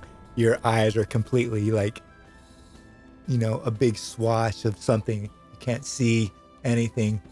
You could just barely breathe through your nose from the pressure of the gag. Your hands are tied tight, and your legs are tied. So he's completely tied up, gagged, and blindfolded. Yeah. Well, there's not much he could do, right? Do you do anything as you wake up? Well, he's gonna try to sit up at least. Okay. You try to sit up, and then you feel the point of a dagger on your neck. And then you feel breath on your ear, and you hear Ephraim's voice say, "Now, Master Emilio, don't move." Amelia tries to talk. Yeah, you can't. Well, what would you say? Well, he tries to talk. Okay. He say anything? So you're mumbling through your mask, Yeah, he's trying to mumble. mumble through your thing. You Yeah. hear Ephraim's voice say, because I think he would know. So he has the blade against your thing, and you feel his fingers reach up, and he just eases the gag away from your lips. Just a few words now, Master. Just a few words. Nothing What important. is it? What is it that you want? He just laughs. What does every man want? Money. I don't have much money. You're looking at the wrong victim here. Oh no, I mean, they're paying me a lot to do this. And he puts the gag back in your mouth, and we're in there for tonight. Oh, great. I knew he was trouble. Should have killed him. We should have just killed him.